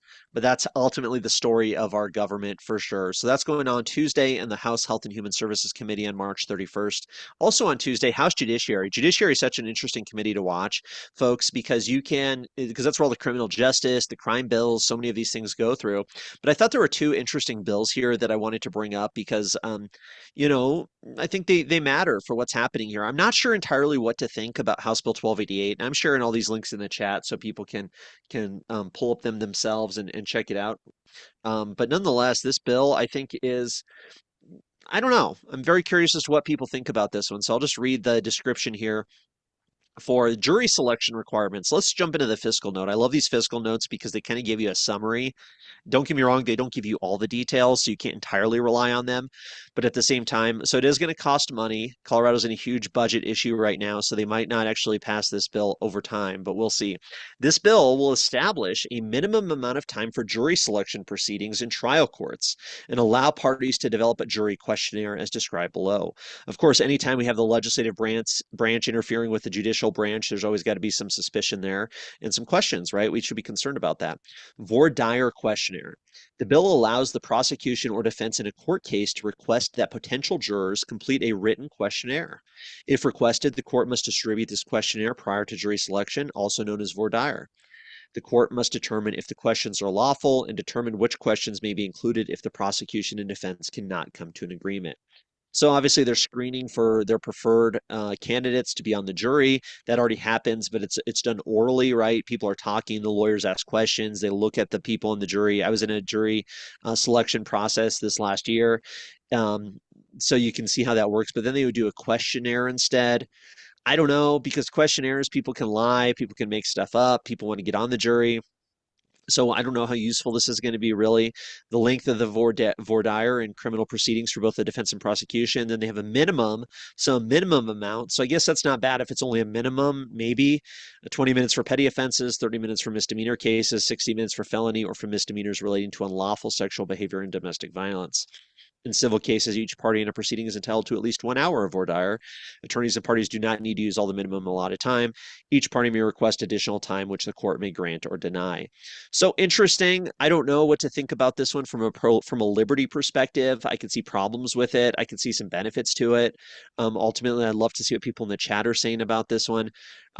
Ultimately, folks, the biggest thing is you should, if you believe in liberty and freedom, you definitely want to get on juries. I think that's one of the most important things. The jury process and getting on a jury is where you can have so much power to prevent somebody from going to jail who shouldn't be in jail, right? You have the ability to, when you're on a jury, to challenge the law itself. There's something called jury nullification, and you can challenge the law and say, this is not a valid law. We're not going to throw this guy in jail, even if the prosecutor convinces you he's guilty, but we don't believe the law is just. That is the power of jury. Being on a jury is one of the biggest things a person can do to protect the liberty of our communities here in Colorado. But to the bill, Michael, what do you think about it? I'm kind of mixed like you. I could see this possibly, I could see this going both ways. It's another opportunity for people to understand more about a potential juror. But with that, you could also see some potential gamesmanship being played, where somebody may not like a individual juror, like an attorney may not like a potential juror, and they might take them down a long road of cross-examination. They get up to an hour depending on the cases, and I could see that I could see that being a route for somebody who may not necessarily have the best interest of Colorado in mind, and more or less thinking just they might solely be thinking about the outcome of their client, regardless of what's best for Colorado, and they could use that to possibly reject you. Uh, Another thing that I could possibly see becoming an issue is if you've been a part of the jury process, um, if you're giving somebody an additional hour per potential juror, you're going to be running into you're going to be running into moments where you're going to actually end up starting to delay juries, and that could possibly become a due process issue. The other thing with this is I don't know if I mentioned this or not already, but this might not be best for local communities, and this is another top-down approach. So it may not be the best. It may not be the best for especially local communities, but I definitely appreciate the process. And there is something about being able to question certain jurors, because if there is somebody who is going to be a negative influence on a jury, you want to also like that time to root that individual out as well. So it's definitely a double-sided coin. I could see the system being abused, but I also understand the intention behind the law. Yeah, and it's interesting here reading the bill. The legislative declaration is often important to understand the bill itself. But establishing pre-screening questionnaires allows potential jurors to disclose their personal history in a confidential manner, especially potential jurors who are victims of abuse or other traumas. And that's a good point, I guess. I didn't think about that. Where you have, maybe it's a really trial about somebody doing a horrific act against another person.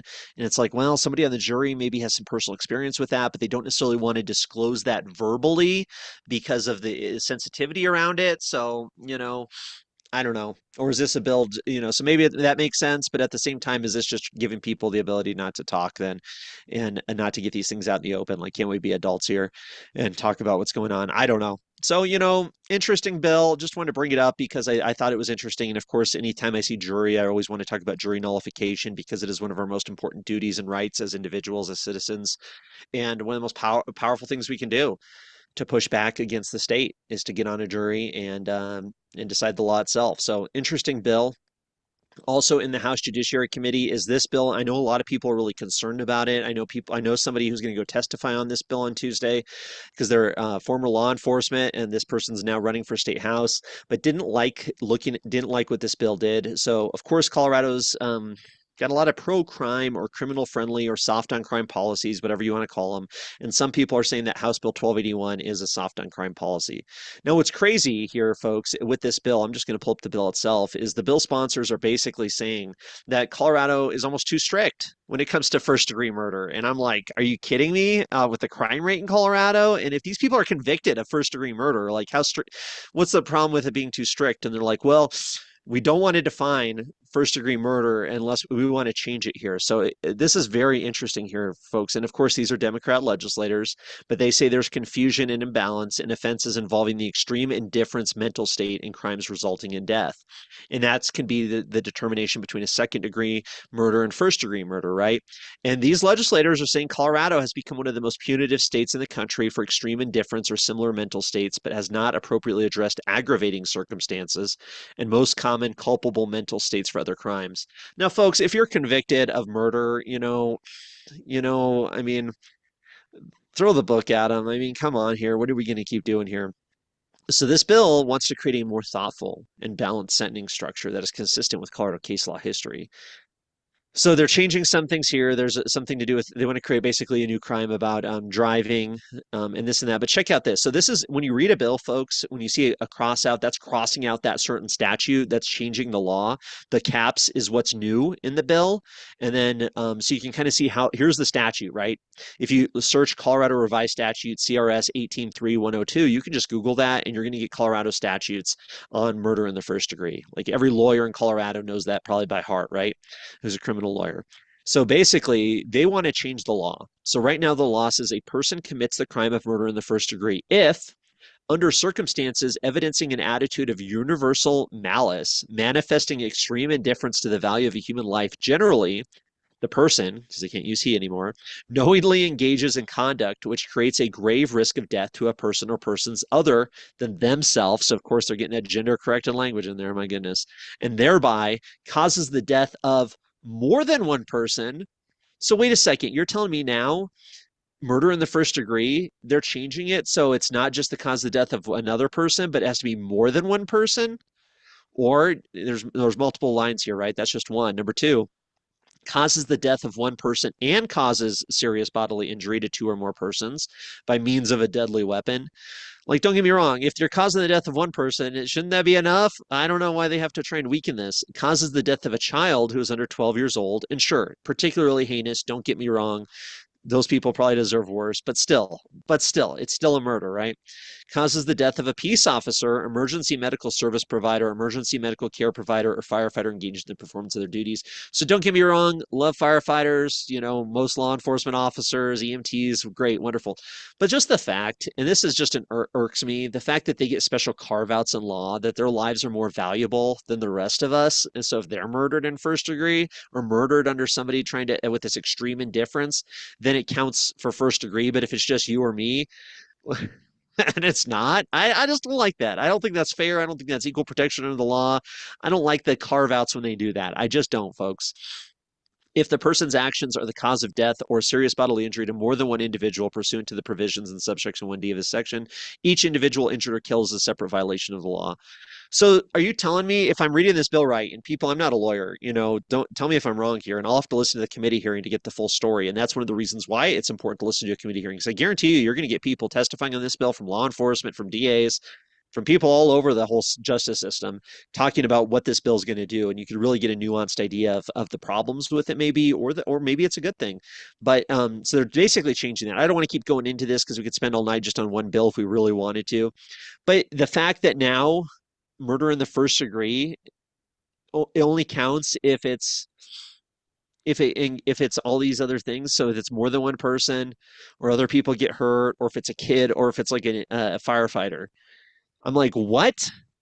Like, that's not, I don't know. That's the problem I have with the bill. That's one of the things. So shouldn't it just be anybody? Can't they just be any person causes the death of another? Isn't that enough to make it first degree murder. So I don't know, folks. Unless there's something else in this bill that I'm not catching, I just think this is a bad bill that's only now even further weakening Colorado's laws. And we're talking about murder here, folks. We're not talking about shoplifting. Like, this is somebody convicted of murder. And you're saying, well, they only killed one person or this or that, or by hey, they were an EMT. And it's like, I don't know. I don't know. What do you think, Michael? I think this bill is extremely weird because, like you said, I mean, they're trying to water down the sentencing for first degree murder, even the definition of first degree murder itself. I find that extremely concerning. But what's weird about this bill is while they're trying to strip the first degree murder, they're also creating some more laws and enhancing some of those penalties. For example, when it comes to aggravated vehicular homicide, that's going to be a new uh, that's going to be new. And a person that commits this, excuse me, and what in the definition is a person commits this if they operate or drive a motor vehicle A in reckless manner, or while under the influence or impaired by alcohol or other drugs, causing the death of another person in at least one of the following aggravating circumstances present. The person has two or more prior convictions for DUIs or DWAs. The person has a prior conviction of vehicular homicide or vehicle assault. The offense occurs while eluding or attempting to elude a peace officer. The offense occurs while the person is in flight from the commission of another felony, like not a traffic offense, or the offense occurs while driving at a high rate of speed in violation of the relevant traffic statute and creating imminent risk of death or serious bodily injury of another person. So some of this is kind of interesting, and this is also going to be considered a crime of violence for mandatory sentencing purposes under the new CRS 18-1.3-406. So they're also creating another offense called negligent vehicular homicide, which would be a person committing this if they operate or drive a motor vehicle with criminal negligence and the conduct is proximate of the cause of death of another person, which would be considered a class 5 felony. So they're ramping up some charges with this bill, but then they're also muddying the waters of other charges, which will lead to Colorado being a more dangerous place. So very, very odd bill. I really hate what they're doing with first degree murder. I don't hate what they're doing with vehicular homicide.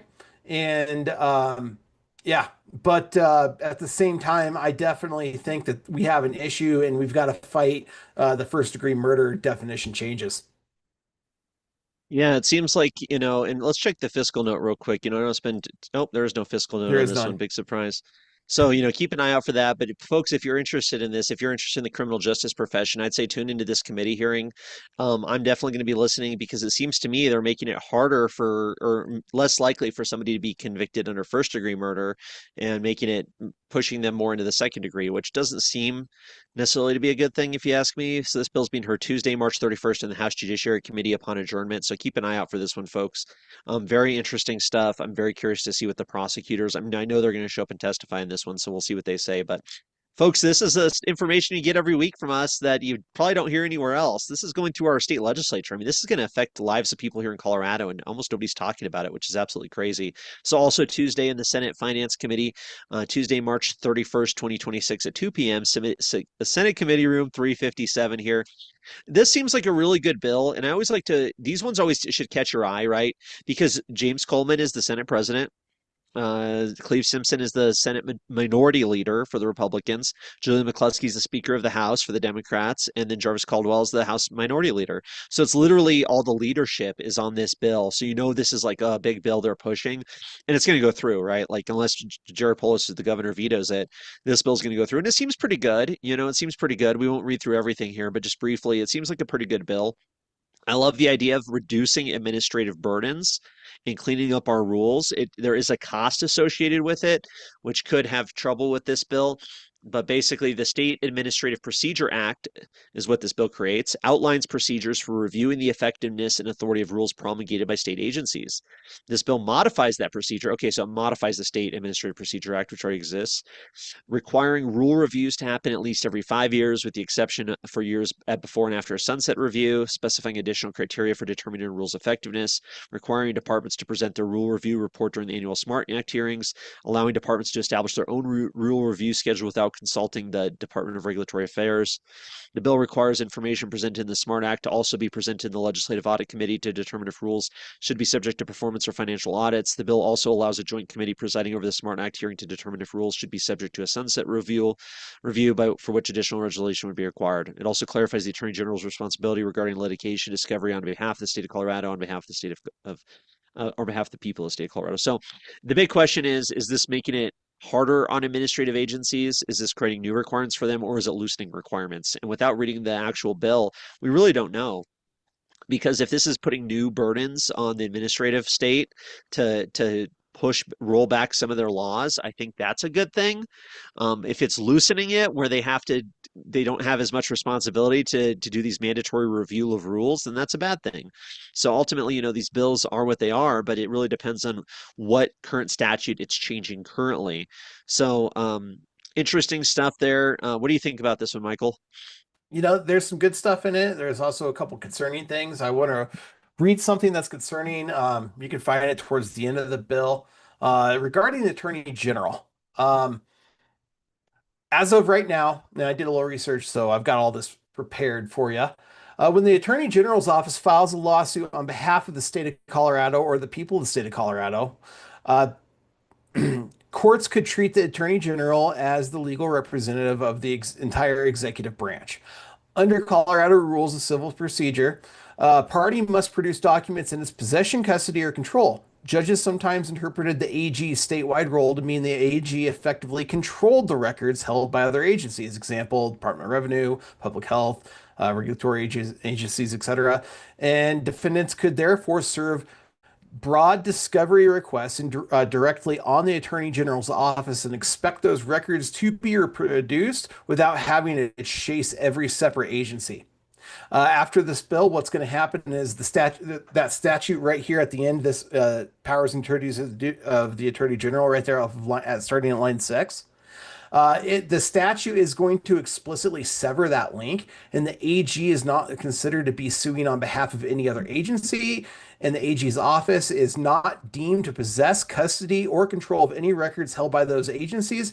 And basically, it's going to prevent people from being allowed to use discovery on their own end, which is going to basically shift the balance of power in lawsuits on behalf of the Attorney General's office. So I am very concerned about this statute right here. The other thing I would say is this is a good thing overall. It just doesn't go as far as I would like. It's the fact that if they are gleaning into these regulations are going to it's not this bill is not going to necessarily force people to question the validity of the department or the program itself that is under question every single 5 years.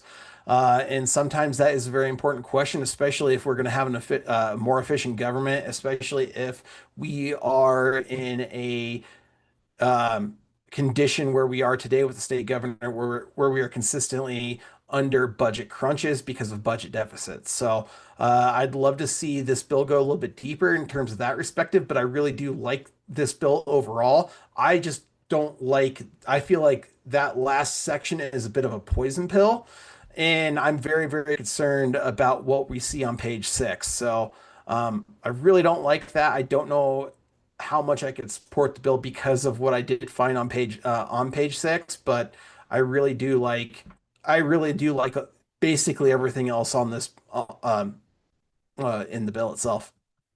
Awesome. No, really appreciate you digging into it. And, another good resource for people is Liberty Scorecard. I just pulled up their rating on this bill, and they oppose this bill because it violates the equal protection and rule of the law and limited government portions of what they care about. So Senate Bill 26-137 has some worthwhile deregulatory ideas, and parts of this bill aimed at trimming administrative burdens are good. But the Attorney General clause is unacceptable. It rewrites discovery, responsibility, and state litigation and could make it harder to get records from agencies when the AG sues on behalf of the state or the people. Those are separate issues. This should have been two separate bills, not one package that mixes reform with a major litigation power change. And I think that's such an important aspect here is Colorado does have a single subject rule. It really should be two separate bills. There's no reason to put two different things in this bill.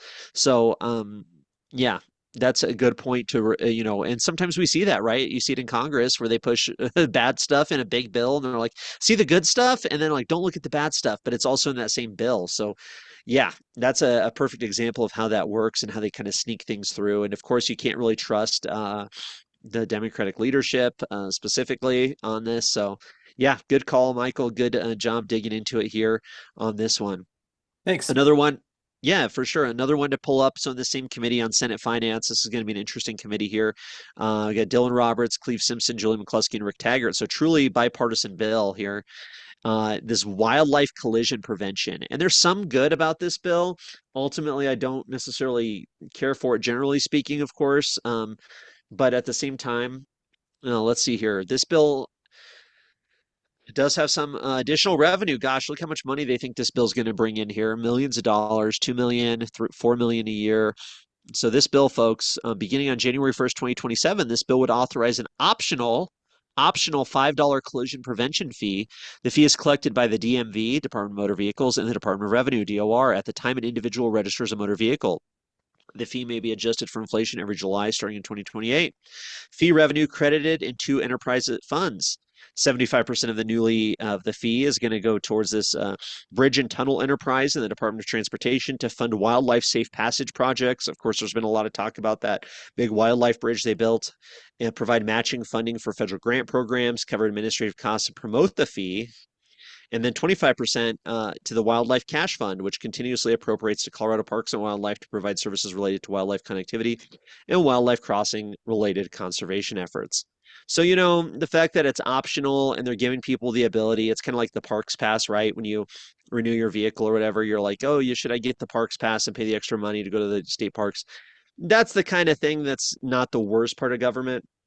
But it does say here from Liberty Scorecard, they oppose the bill because it creates a new statewide vehicle fee, routes the money around Tabor through an enterprise, continuously appropriates the revenue, and even allows automatic inflation increases. Worse, it uses opt-out design to squeeze payments from distracted drivers and lets government spend fee dollars promoting the fee itself. So it's going to be one of those opt-out things where people might not know, and then they're just going to say, well, yeah, we're just going to use this money for this and that, and then so yeah, no, there's some serious concerns here with this bill. I think ultimately the general idea is just to oppose everything our state legislature does, but I do at least appreciate on some level the voluntary aspect of it. But what do you think, Michael? Yeah, a lot of stuff like this starts off voluntary and then it becomes mandatory. I could see here in 5 years, if 141 passes, I could see them taking this bill and saying, oh, that optional fee, it's already there. A lot of you guys already support it. We'll just go ahead and make it mandatory for everyone. Another thing that I'm concerned about is it modifies the process for the Keep Colorado Wild Pass fee, which is an optional fee paid, whenever we go to renew our license. There's that $29 fee that lets us, basically access all of our state parks with our vehicle. What's going to happen is it's going to change that from an opt-in to an opt-out. And I find that to be extremely concerning as well, because that's going to force people to not necessarily pay for something that they don't want to pay for, especially with it being a forced opt-out position. And I think that's a kind of a sneaky way to bring in a lot of revenue. I think it's extremely bad faith to try to basically do an end run on the citizens of Colorado. Yeah, so I think on it, quite frankly, I think it's kind of messed up, and this has bipartisan support too. So I'm very concerned why um, why we're seeing Republicans on a bill like this that's going to try to pull an end run and sneak some new fees on Coloradans. Great point, Michael. Great point. Wow. So you got to opt out, folks, of that Keep Colorado Wild Pass. I never pay for that because I don't like the government and I don't have time to go to the parks anyway. But at the same time, folks, yeah, I mean, how absolutely shameful. And, you see, it's funny because you'll see some legislators complain about Liberty Scorecard and they'll say, oh, I'm a good legislator, I'm a good Republican. But here you go. I mean, Senator Cleve Simpson is like the lowest rated Republican senator for the pretty much. And it's like, yeah, well, he's on bills like this where they're going to now change it from an opt in to an opt out. And again, this is just like, it's one of those things, folks, where it's like they hide their good intentions and then have secretly, oh, yeah, but we're going to change this one law and it's going to be harder and people are just going to end up paying more money. So it's just a scheme. It's a scheme to take more of our money to get people to why are they doing that? Why are they changing it from an opt-in to an opt-out? Because they know that people are going to not pay attention and they're going to get more money from us. So this is a bad bill. I mean, Rick Taggart and Cleve Simpson should be totally shamed of being on this bill for sure. And don't get me wrong, it's funny because people will be like, well, it's such a small thing. No, it's the principle of it. We are getting taxed to death. Businesses are leaving the state. People are struggling to pay their bills. And this is just like one of those little things. It's just an insult. It's an insult to us hardworking people who are just getting by. And so now we got to opt out instead of opt in. It's like, can't you people just, it's like a minor thing, but I don't know. The more I think about it, the more upset I'm getting. So bad bill, folks. House Bill 14, Senate Bill 141. Would love to see people testify against this. And this is one of those bills Republicans should be called out on. Don't get me wrong, the Democrats deserve to be called out as well, but we expect this from the Democrats, right? The Republicans were trying to hold them to a higher standard because, for one, they're in the minority. They don't have to sponsor any of this stuff. It's going to go through no matter what. So all they're doing is providing cover for the Democrats so they can say, oh, it's a bipartisan bill.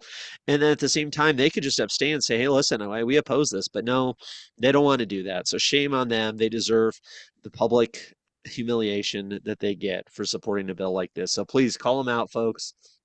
Get out there and make some noise.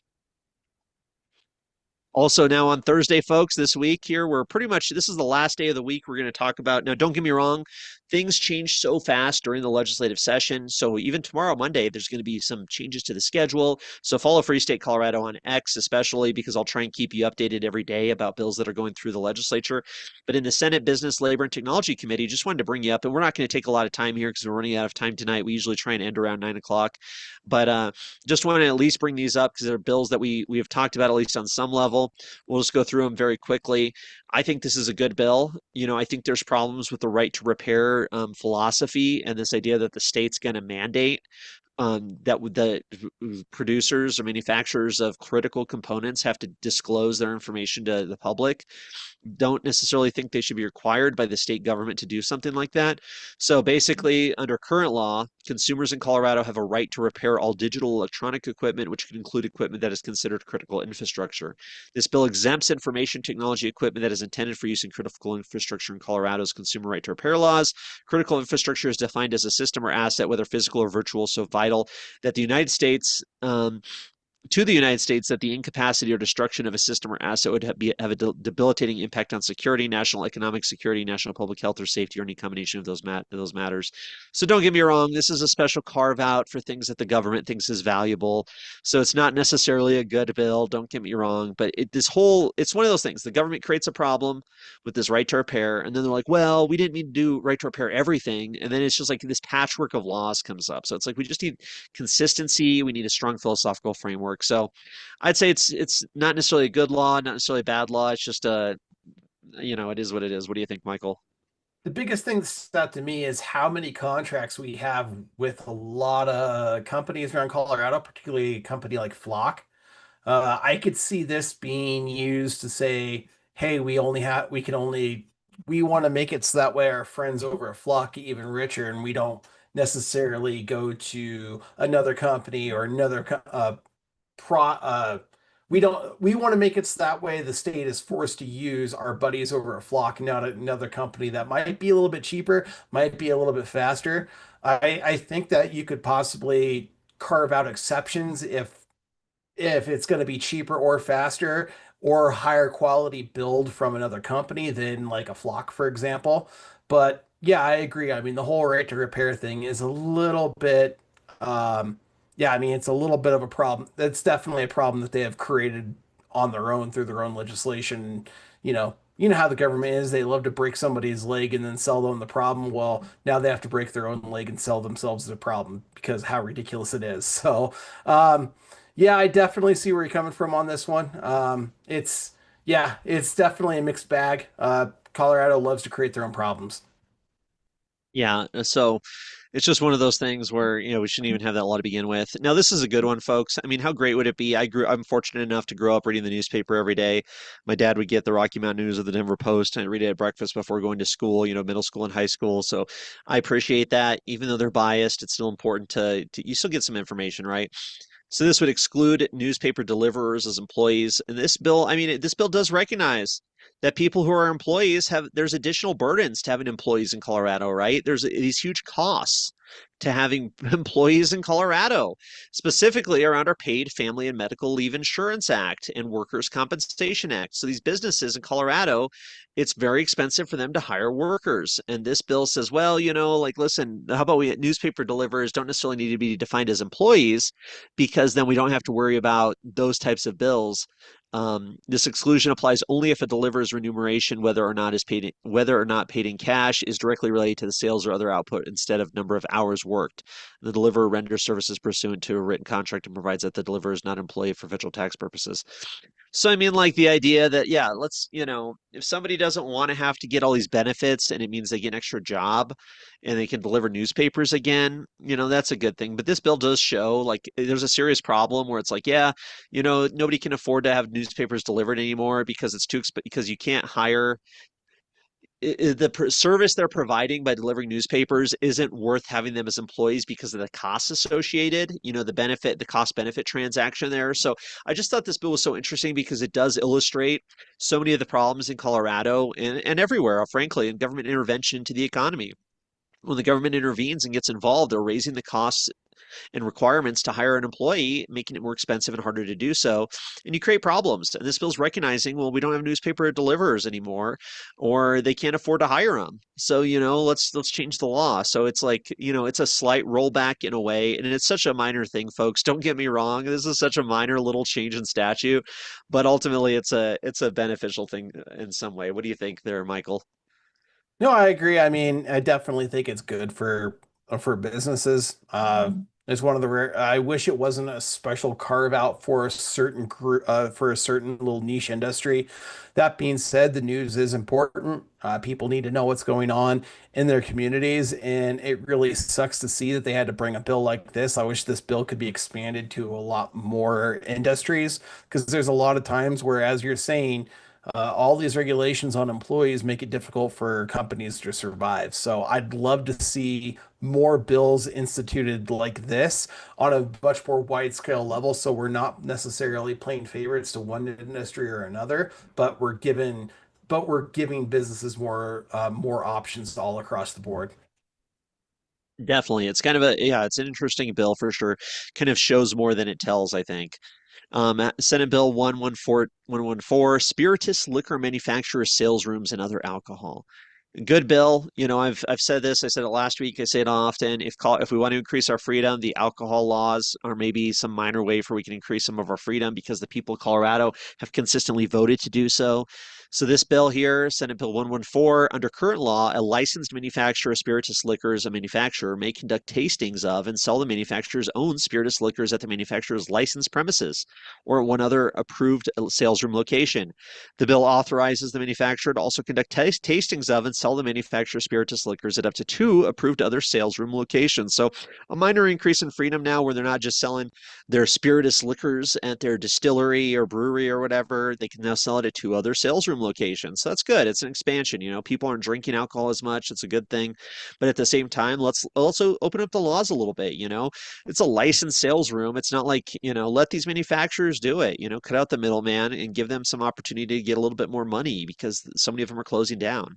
The bill authorizes a manufacturer to apply for a permit from the state licensing authority to serve and sell alcohol beverages acquired from a licensed wholesaler at the manufacturer's premises or a sales room location. So that's good. So they can sell other alcohol there. A copy of the permit application must be sent to the local licensing authority for comment, posted for 45 days, blah, blah, blah. Before issuing a permit, the state licensing authority shall consider this. neighborhood, traffic, noise, distance from schools, of course, right? Zoning, fire, other requirements, public comments. It's so interesting to see here. And the manufacturer must serve sandwiches and light snacks if selling or serving alcoholic beverages acquired from a wholesaler licensed in the state. The proceeds from the sale of alcohol beverages acquired from wholesalers must not account for more than 50% of the gross annual revenue from alcohol beverage sales. This bill also shows you, like, I think this is a good bill. And it's like, there's all these little, like, speed bumps this bill has, right? It's like very limited improvement. Well, they got to do this, they got to do that. But it just goes to show how hard it is to get one of these bills passed because you have so many stakeholders. And I guarantee you we'll see like moms, not that one, but moms against drunk driving will be testifying against this bill, and others out there who are like, no, no more alcohol. So it's like, well, there's all these little caveats just to try and get a bill like this passed. We saw a bill last year fail that would have increased our closing time for alcoholic establishments from 2 a.m. to 2:30 a.m.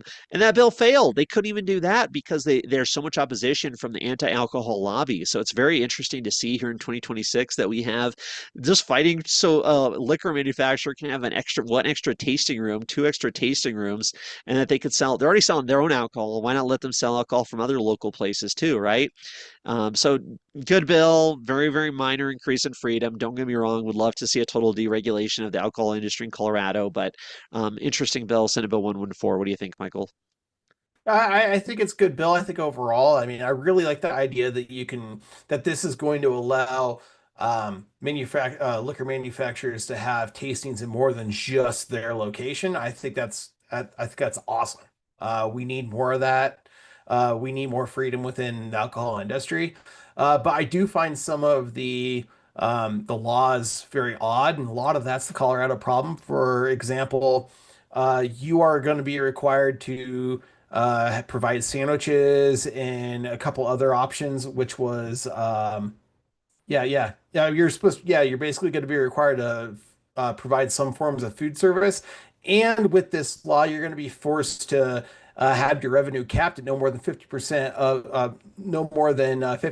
of your total revenue, and the rest of your business is going to have to come from food service. That bill is also going to limit what some people can do from a tasting perspective. I'm also curious how this is going to affect places like Molly's Spirits or Daveco Liquors if they have tasting if they currently have offered tastings. Is this bill going to affect those not drugstores, but yeah, the alcohol sellers like Liquor stores, liquor yeah, stores. like liquor stores. Yeah, that's what it's called, liquor stores. Why am I blinking on that phrase?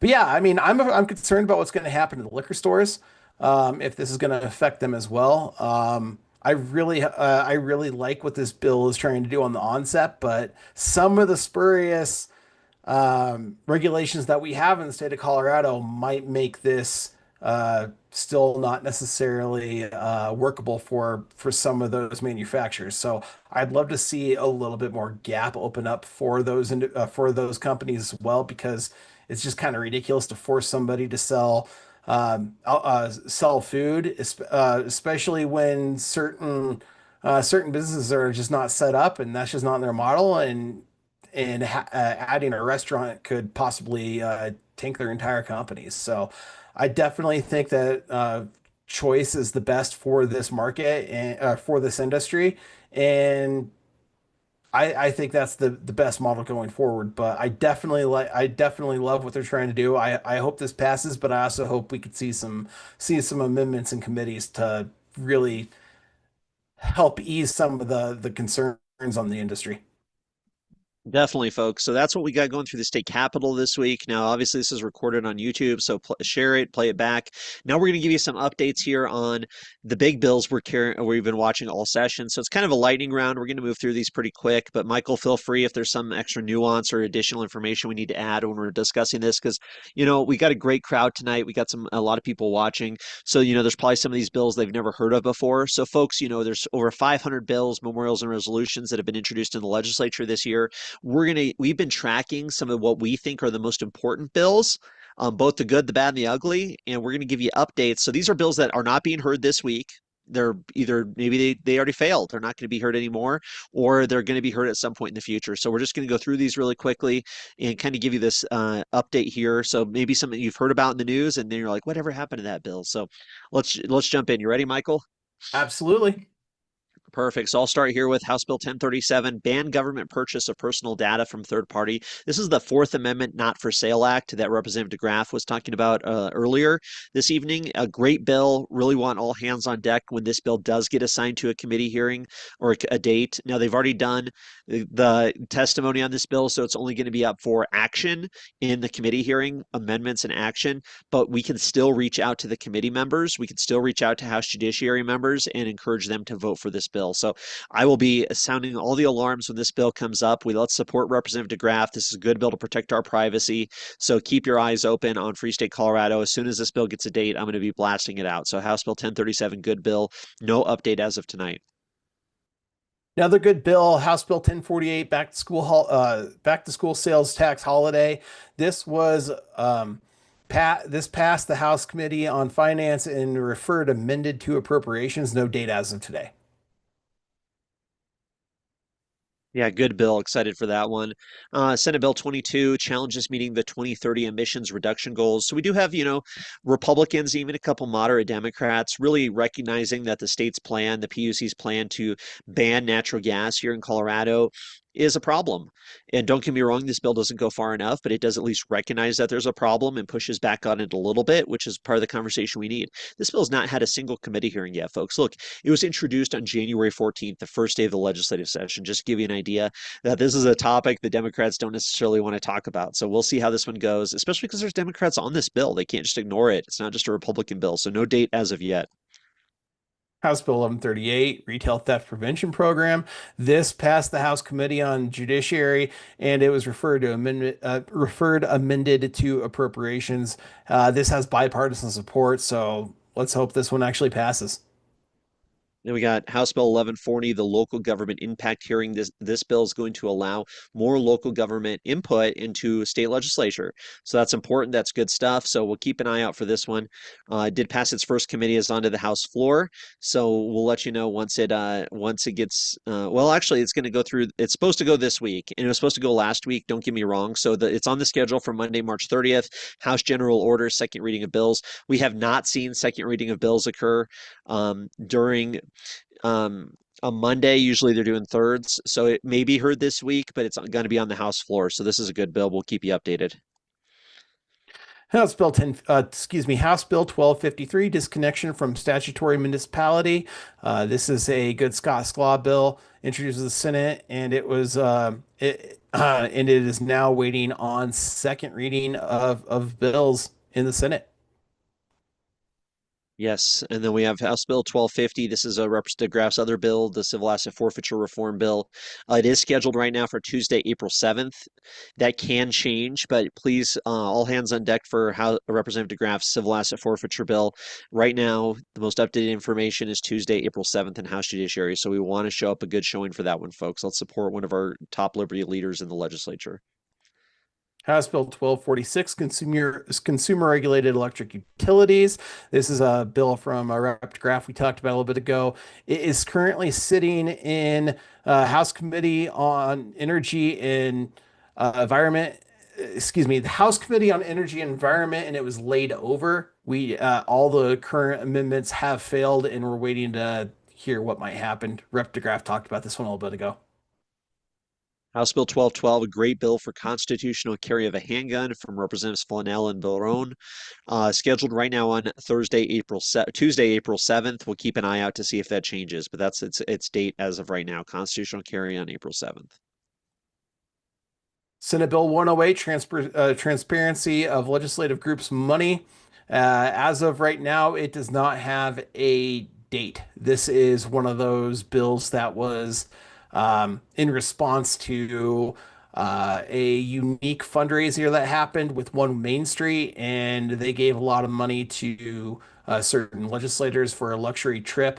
And then I believe it was over $25,000 that was given to legislators in terms of housing as well as transportation to this do for this luxury getaway. So, uh, very, very interesting little fight between the progressives and the establishment Democrats. So, more to watch with that. But as of now, there is no date.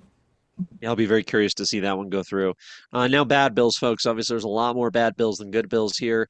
Unfortunately, House Bill 1033, the so-called Tamale Act, is now on the bad bill list because of its amendment. Totally destroyed the bill and is going to be detrimental to the cottage food industry here in Colorado. It is still sitting over in appropriations, like so many of the bills we're going to go through here. We'll keep you updated when this one gets to its next committee hearing or its floor hearing. Senate Bill 146, restrict single-use food serviceware distribution. This will be heard in the House, or excuse me, the Senate Health and Human Services Committee, sponsored by Lisa Cutter and then Rep. Froelich. Yeah, bad bill. Basically making it illegal for them to get for Taco Bell to give you napkins if you saw that on X over the weekend. Senate Bill 5, this is the immigration bill, of course, to double it down again on Colorado's sanctuary state policies. It did pass the Senate, so it's on to the House now. We'll keep you updated when that gets a House committee hearing. Senate Bill 116, property tax modifications. We've talked about this one in the past with Senator Wiseman and Rep. Zoke, to be heard Tuesday, April 7th in Senate Finance. House Bill 1076 protects safety of individuals who are immigrants. Of course, another bill like that did make it out of the Judiciary Committee is into finance. No date as of yet.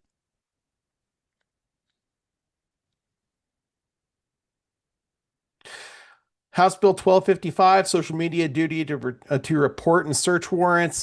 Terrible bill from Rep. Story and Senator Cutter to be heard heard on second reading in the House on Monday. House Bill 1223, 1222, and 1221. It's that package of three bills to modify Colorado's tax code to get rid of tax exemptions and quote unquote loopholes, basically raising hundreds of millions of dollars in taxes off the backs of Colorado workers, employers, and businesses. All made it out of the House Committee on Finance and are sitting in appropriations. We'll keep you updated when they get a date. House Bill 1054, protections for worker safety. This is basically a Colorado OSHA expansion bill. We don't need OSHA whatsoever. Now we're going to expand it. Absolutely ridiculous. This passed the House Committee on Business Affairs and Labor, referred amended to appropriations. House Bill 1043, one of the rideshare regulation bills we're seeing this year, making it, this one's really bad for rideshare drivers. It did pass out of finance and is sitting in appropriations. No new date yet.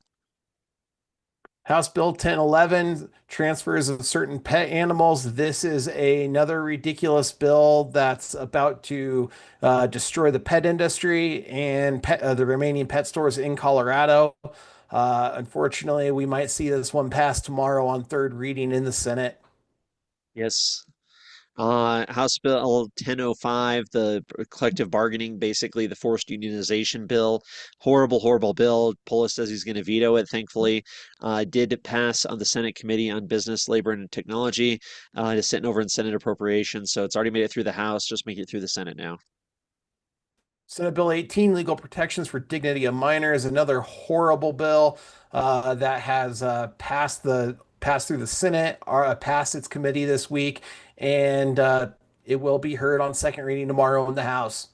This bill is sections two, a lot of it's sections 2 and 3 of last year's 1312, and Polis has already said he already said he was going to veto this bill if it passed through without certain amendments stripping portions of the bill. It was that happened in the House. Unfortunately, this bill is still terrible, and it's already advanced as far as it has. Hopefully we can get this thing killed. So if you can, this is a great bill to contact your House representatives and tell them horrible bill. And we saw what happened last year with how many people spoke out on 1312. This is another opportunity for us to speak out again. House Bill 1148. This is the protections for youth on social media. This is the insane Zoke bill that's going to basically create taxes on microtransactions in video games. It's absolutely ridiculous. It is did go through the witness testimony committee discussion phase and is now going to be up for action. They'd laid it over the bill. So she knows there's problems with this bill. It's absolutely ridiculous. That's a committee hearing that's worth listening to if you're at all involved in video games or the technology space and how it relates to taxes, because it's a really interesting bill. That's House Bill 1148, horrible bill, no date yet. House Bill 1144 prohibit 3D dimensional printing of firearms and components. This bill was actually just gutted a little bit by Polis. Another good thing Polis has done, which is gut certain um, gut certain portions of bills at the threat of veto. Unfortunately, he didn't let this thing roll through and then completely veto it itself. To explain the veto, he basically took out all the portions where they discussed 3D dimensional um, fire part, the component data as District well as online distribution. There were certain portions of this bill that was going to prohibit people from even speaking about, as well as displaying, publishing, and transferring 3D print data about guns, which is essentially just like banning books. That bill, that's the portion of this bill that Polis demanded to be taken out. But unfortunately, while it did gut this bill in a lot of ways, it's still not a good bill. And I'm hoping we don't see this one pass, but I'm afraid we're going to see it pass tomorrow as well. House Bill 1126, requirements for firearm dealers, the anti-FFL bill. It's going to destroy small family-owned FFLs, basically, and ones that are in people's houses. Is made it through the House, is introduced in the Senate. It's on the Senate State Veterans Military Affairs Committee, but not yet assigned a date. House Bill 1113, election modifications to elections, another terrible Sirota, Wilford, and Wallace bill to be heard Thursday, April 2nd in the Senate State Veterans and Military Affairs Committee. Yeah, I just didn't have time to talk about this one. There's plenty of others, but if you're involved in elections at all, you're interested in election integrity, definitely look up House Bill 1113. House Bill 1114, 1114, allow minimum lot size for subject jurisdictions. This is another bill to override local control of housing decisions and create this top-down approach. Introduced in the Senate, didn't make it out of the House, assigned to the local government housing committee, not assigned a date yet. House Bill 1084, voter transparency and ballot measures. This is another bill we talked about to be heard tomorrow, second reading in the Senate. House Bill 1210 prohibits surveillance, price, and wage setting. This did pass the House on third reading this last week. I think it was on Friday. We'll be going over to the Senate. No date yet. 1207, disclosure of demographic workforce data. We talked about this one last week. Introduced in the Senate, signed to the Business, Labor, and Technology Committee. House Bill 1206, improved funding to support development. Of course, new taxes. No date as of yet. It's still sitting in appropriations. Senate Bill 42, Revenue Classification Taxpayer Bill of Rights, another attack on Tabor. This passed Senate Committee on Finance, referred, amended to appropriations. Senate Bill 131 is sports betting protections. This is a bill that's going to basically create a whole bunch of new regulations on online sports betting here in Colorado, which voters overwhelmingly approve of. It did make it out of finance, sitting in appropriations right now. We'll see what happens to it. 1055, the My Colorado Card Pilot Program. This bill is going to create another pilot program for Colorado. And basically, it's going to provide certain accesses to specific uh, members of public school to certain programs that the Colorado government sees fit. This passed the House Committee on Education, referred amended to appropriations. We got Senate Bill 135, the state public education funding. This is a horrible bill that will eliminate our Tabor tax refunds forever to go somewhat to school spending and then the rest to the general fund where these legislators can decide what to do with it. So horrible, horrible bill. It did make it out of finance. It's sitting in appropriations right now. House Bill 1289. This is the bill where we talked This is the bill where they had all those special little tax credits that they were going to repeal, particularly one on precious metals. Thankfully, they amended that portion out. We talked about this one earlier. It did pass the House, unfortunately, or it did pass the House Finance Committee, and it was referred amended to appropriations. House Bill 1065, transit and housing investment zones. Of course, we want the government wants these 15-minute cities with high density housing around transit corridors. House Committee on Finance refer amended to appropriations. So passed its first committee, sitting in appropriations. House Bill 1302, we talked about this terrible bill. This is the Hartsook special where he's allowing the Colorado Bureau of Investigation to streamline our our 3-day wait process as well as our background checks through the NICS system, etc. Very, very concerned about this one. Another gun grabbing bill from Hartsook. This is not the first time we've seen it this year. This will be heard tomorrow on third reading and final passage in the House. So those are the bills we're tracking, folks, that are still going through the process. And then we have bills passed and sent to Governor Jared here. So these bills have passed. He did sign this House bill earlier this last week, House Bill 1001, the quote unquote Home Act, basically overriding local control, allowing nonprofits, housing authorities, and local governments to build big high density affordable housing units, and the local governments can't stop them. Horrible bill there. Governor Polis proudly signed it. Senate Bill 4, expand the list of petitioners for protection order. This is the red flag logs expansion act. This passed the House and the Senate and is on to the governor. We've seen him sign these bills before. Let's hope that he finds a way to veto this one. Otherwise, we're going to see even more dangerous actions. RMGO called this one the Homeschool Raid Act, the School Home Raid Act. So let's hope that one gets vetoed.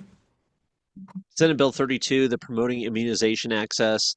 This bill provides extra immunity for vaccination providers and definitely infringes on our medical freedom by going to different standards and not following federal guidelines and this and that. It does a lot of things. It's total response to RFK. It's sitting in the governor's desk right now. We'll see if he signs it. He probably will. And then we'll just quickly go through the failed bills. These are the bills gone but not forgotten. We still got our little leprechaun staying with us since the live stream on the week of St. Patrick's Day. He's been hanging out with us here. He made it to this live stream as well. So failed bills gone but not forgotten here, folks. We'll just go ahead. Senate Bill 119 authorized local electronic term ballots. They're basically trying to make it so that way you could vote by email. And we can all see the many problems that could bring about. Thankfully, that failed. Another one failed. This was another law basically to just slightly expand alcohol beverage manufacturer sales, and this one did fail. So very interesting to see. We'll see if the other bill that slightly expands our freedoms makes it. So here we go. House Bill 1275, law enforcement identification, immigration training requirements. Thankfully, this one failed. 1271, the Alcohol Impact and Recovery Enterprises. This was a bill to basically create new taxes and fees on alcohol and marijuana, I believe, or just alcohol on this one, to fund mental health treatment. And thankfully, they stopped this bill in its tracks in its committee because so many people said this is going to destroy our craft brewery industry, all these extra taxes you keep tacking on. So good. Thankfully, this bill did fail. And folks, this is kind of like one of those moments where it's like, yeah, there's some optimism. Not every bad bill is going to make it. Sometimes the bad bills get stopped. That's why it's so important we try. We try, and fight. Senate Bill 111, protections against child rape. We all heard about this one on social media where Senator Hendrickson, who, as we all know, decided it would be a good idea to try to legalize prostitution in Colorado, voted against protections against child rape and this bill was going to ensure that child predators did not see the light of day for their crimes as long as their sentence was going to as long as they were serving their sentence. And then House Bill 1211, regulation of broadband services. This bill did fail, where the PUC, the Public Utilities Commission, would regulate broadband. So thankfully that didn't make it this year. Well, let's hope that one stays away. Senate Bill 97, I just talked about this one with good old Senator Hendrickson trying to legalize prostitution. That's the bill that I was just referencing. Thankfully, this one died. Senate Bill or 107 to modify CORA, the Colorado Open Records Act, which would have given the government more ability to be less transparent. Did fail, thankfully, so that was great to hear. And this is the power of one vote in a legislative committee. Representative Linda Zamora Wilson deciding vote to stop this bad bill. And it just shows how one good pro-liberty legislator, especially in the Senate, where it's a lot less, where there's only 35 of them, can be the deciding vote. If it was a big pro-government Republican, they would have passed it probably. So very thankful that we have Senator Linda Zamora Wilson who stopped this bad bill. House Bill 1125, parent penalty is minor using electric bicycle. This one has failed as well. Yep, glad to see that. House Bill 1012. This was the anti-price gouging bill that says you can't charge more for a hot dog at the stadium than the guy selling the hot dog on the street corner. It was such a ridiculous. This is one of those bills too. You listen to it and you're like, gosh, these people have no clue on economics or business. Like it's embarrassing. Thankfully, this bill did fail in the committee hearing. So yeah, you can't lose them all, as a Water Star just said in the chat. Senate Bill 86. This is a bill where some people decided to testify in favor and against, uh, and by using guns as a point. And Senator Sullivan did not like it. It's a good bill. But Senator Sullivan decided that he wanted to make a point and call everybody gun acolytes. So, unfortunately, this one failed, but excise taxes are bad, and this would have helped reduce excise taxes in certain areas. You got Senate Bill 106, opt out of mail ballot packets for elections. So if you didn't want to get a ballot in the mail, good bill from Senator Linda Zamora Wilson, LZW, as she's becoming known as, unfortunately did fail. House Bill 1072, right to firearm possession, elimination of extreme risk protection orders. Fantastic bill by new Rep Scott Slaw. Unfortunately, failed. 1108, this was the send your fingerprints to the FBI permanently. Thankfully, did fail. House Bill 1085, offer pregnant person do not abort form by Rep Kelty. Unfortunately, failed. Senate Bill 28, removing wind energy from the state energy goals, of course, failed. 1021, the Second Amendment Protection Act by Rep Bradley and Rep Brooks, unfortunately failed. 1149, Legislative Committee requiring oath. Now, Representative Ty Winter says he's bringing this bill back next year. I don't like it because it would make you take an oath before you provide testimony to a legislative committee. I don't like that idea. Bad bill. Glad it died. Senate Bill 27, unfortunately, this is called the Peace Act by LZW, unfortunately failed. The Children Are Not for Sale Act from Representative Bottoms, great bill. Thankfully, we'll be able to vote for this on the November ballot. But of course, the Democrats in the House committee didn't want to see it go any further. So House Judiciary Democrats stopped this bill, postponed it indefinitely. House Bill 1049, prohibit use of personally identifying feature. Good bill from Rep Bottoms and Senator Baisley, unfortunately failed. 1074, one of Weinberg's last bills here to create a 90-day legislative session instead of 120 days. Great bill. Love it. Wish this could go through, but unfortunately, yeah, the Democrats weren't having that. House Bill 1073, limitations on bills introduced by General Assembly members. This was going to reduce the bills that members of the General Assembly could introduce from 5 to 3. Fantastic bill by Rep Weinberg. Unfortunately failed. Another one from Weinberg here in his last year, going out with a bang. 1062 to expand the deduction for retirement benefits, basically saying that nobody in Colorado's retirement benefits should be taxed. Great idea. Unfortunately, did fail. And we had Bob Marshall, who's in a swing district, vote against tax relief for seniors and retirees. So that voters need to remember that. But yeah, good bill that did fail. House Bill 1036, local taxes on vacant residential property. Terrible bill from Brianna Titone and Rep Velasco. Unfortunately failed. Yeah, a horrible bill. 1129 gas utility service, basically trying to protect our right to use natural gas from the Republicans there. It did fail in committee. The Democrats aren't having it. They want to ban natural gas. That's their goal. House Bill 1097, register and drive surplus military vehicles. We've seen Senator Pelton introduce this a couple times. Unfortunately, it failed. 1087, safeguard minors from sex altering interventions from Rep. Bottoms. Thankfully, we will be able to vote on this in November. It's one of the 3 ballot measures from PKC, Protect Kids Colorado. But Scott Bottoms' version of this, which was introduced as a bill this year in the legislature, of course, failed. The Democrats don't want to change that. That's for sure. Another good bill, unfortunately, failed. Repeal retail delivery. Feels the second time Rep. Woog has brought this. This time he was partnered alongside by Rep. Byron Pelton or Senator Byron Pelton. It unfortunately failed. Another good bill was a limitation on gender transition procedure claims so that somebody who's harmed as a child going through this horrific gender surgeries could sue as an adult. Unfortunately, of course, the Democrats didn't want to see that happen, so they stopped this good bill from Rep. deGraaf, 1128. Another reason why he's such a good fighter down there. House Bill 1105 discusses adoption information with pregnant persons. Unfortunately, this failed. This was Rep. Scott Slaw, Rep. Ava Flanell, and then Senators Moore Wilson. Protect Female Sports Act, the third bill, or the third one we'll be able to vote on this fall. Rep. Bottoms tried to do this in the legislature and proved a good point that the legislature is not going to adhere to this. The Democrats aren't going to allow it, so it's up to us, the people, to get on the ballot. So we will get to a vote on this, thankfully, but it did fail in committee.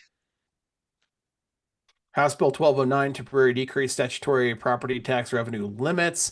A good bill by Rep. Sukla that was unfortunately killed. House Bill 1137, requirements for campaign consultants, interfering with that client relationship. Very interesting bill, actually failed on the floor, where the Democrat legislators did not like this idea from Representative Titone. So very interesting stuff. Bill did fail. And that's it. That's what we got, folks.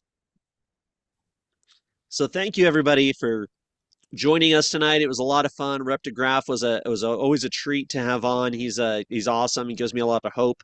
I'm feeling a renewed sense of optimism after hearing him talk tonight. There's going to be a lot of good clips and hopefully I can use for social media from what he said, because he's got all those little sayings and all those little terms he has, which are great. But yeah, really appreciate everybody. We had an awesome audience tonight. It was so fun hanging out in the chat. I was laughing. I had to like contain myself a few times from some of the people in the chat saying some things that maybe were less than appropriate, but had me laughing. So really fun hanging out in the chat with everybody tonight. Thanks everybody for joining. We're going to be back. Next week's Easter, so we won't do it on Easter, but maybe we'll come up with something else, Michael. Maybe we do a Monday night or something. I don't know. Just because there's so much going on in the legislature, like I feel like we can't skip a week, but obviously it's Easter. We have time to spend. We want to spend that time with our families and do all the things. So we won't be back next Sunday, but maybe we'll come up with something maybe during the week, or I don't know. We'll talk about it. So keep an eye out, people. Keep an eye out on social media, Free State Colorado, and we'll see. But yeah, what are your final thoughts for tonight, Michael? Yeah, I just want to say real quickly, we are seeing some infighting, especially on the right. It's a little kind of odd to see, but it's important now more than ever to hold your legislators accountable. Send them emails, call into their offices and let them know there are certain principles that we stand for. If we call ourselves liberty-minded individuals, we call ourselves Republicans, we call ourselves libertarians. If there's certain principles that they are called to, that they were elected to uphold, and if they're not upholding them, whether we're talking Anthony Hartsook with gun bills, or other legislators, and you see, or there might be certain legislators that might want to get snarky and start getting a little trollish. Call them out, especially if they are derelicting their duty to uphold the Constitution, uphold liberty in Colorado. That's a problem. That's a threat. That's only going to disenfranchise Coloradans who are already struggling with what's going on down at the legislature. We've seen enough. Government's gotten too big in Colorado. We need to do what we can to ensure that these individuals are standing up and abiding by their duty to represent us. Don't represent these NGOs. Don't represent these big money donors. They represent us. And if they don't like that, They don't have to stay in the legislature, and we do not have to vote for them. We are not obligated to vote for them. And in certain cases, if they want to get too cocky, they don't have to be a representative anymore. They don't have to be a senator anymore. We it's our duty and it's our responsibility to hold them accountable, because at the end of the day, we are their boss. They're not our boss. We are their boss. Well said, sir. Yes, and I haven't not announced this publicly yet, but I did record an interview earlier today with Bob Davis, who's running against Anthony Hartsook in the primary election this year. So stay tuned for that. Hopefully, that'll be out later this week. Just waiting for him to get his campaign website up and running.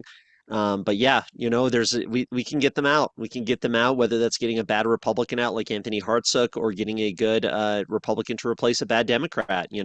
There's an opportunity this year, folks, to flip 4 state Senate seats, flip 5 state House seats.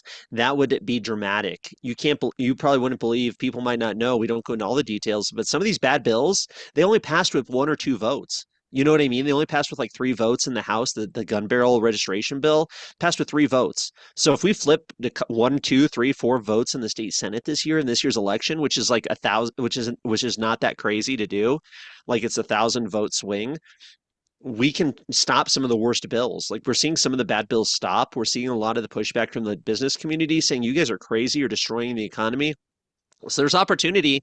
So stay focused, focus on the fights we can win, and just think about it. Don't give up. Everybody watching this, you have the power to make a huge difference in the state of Colorado, but it's going to take all of our efforts to do it. So really appreciate everybody.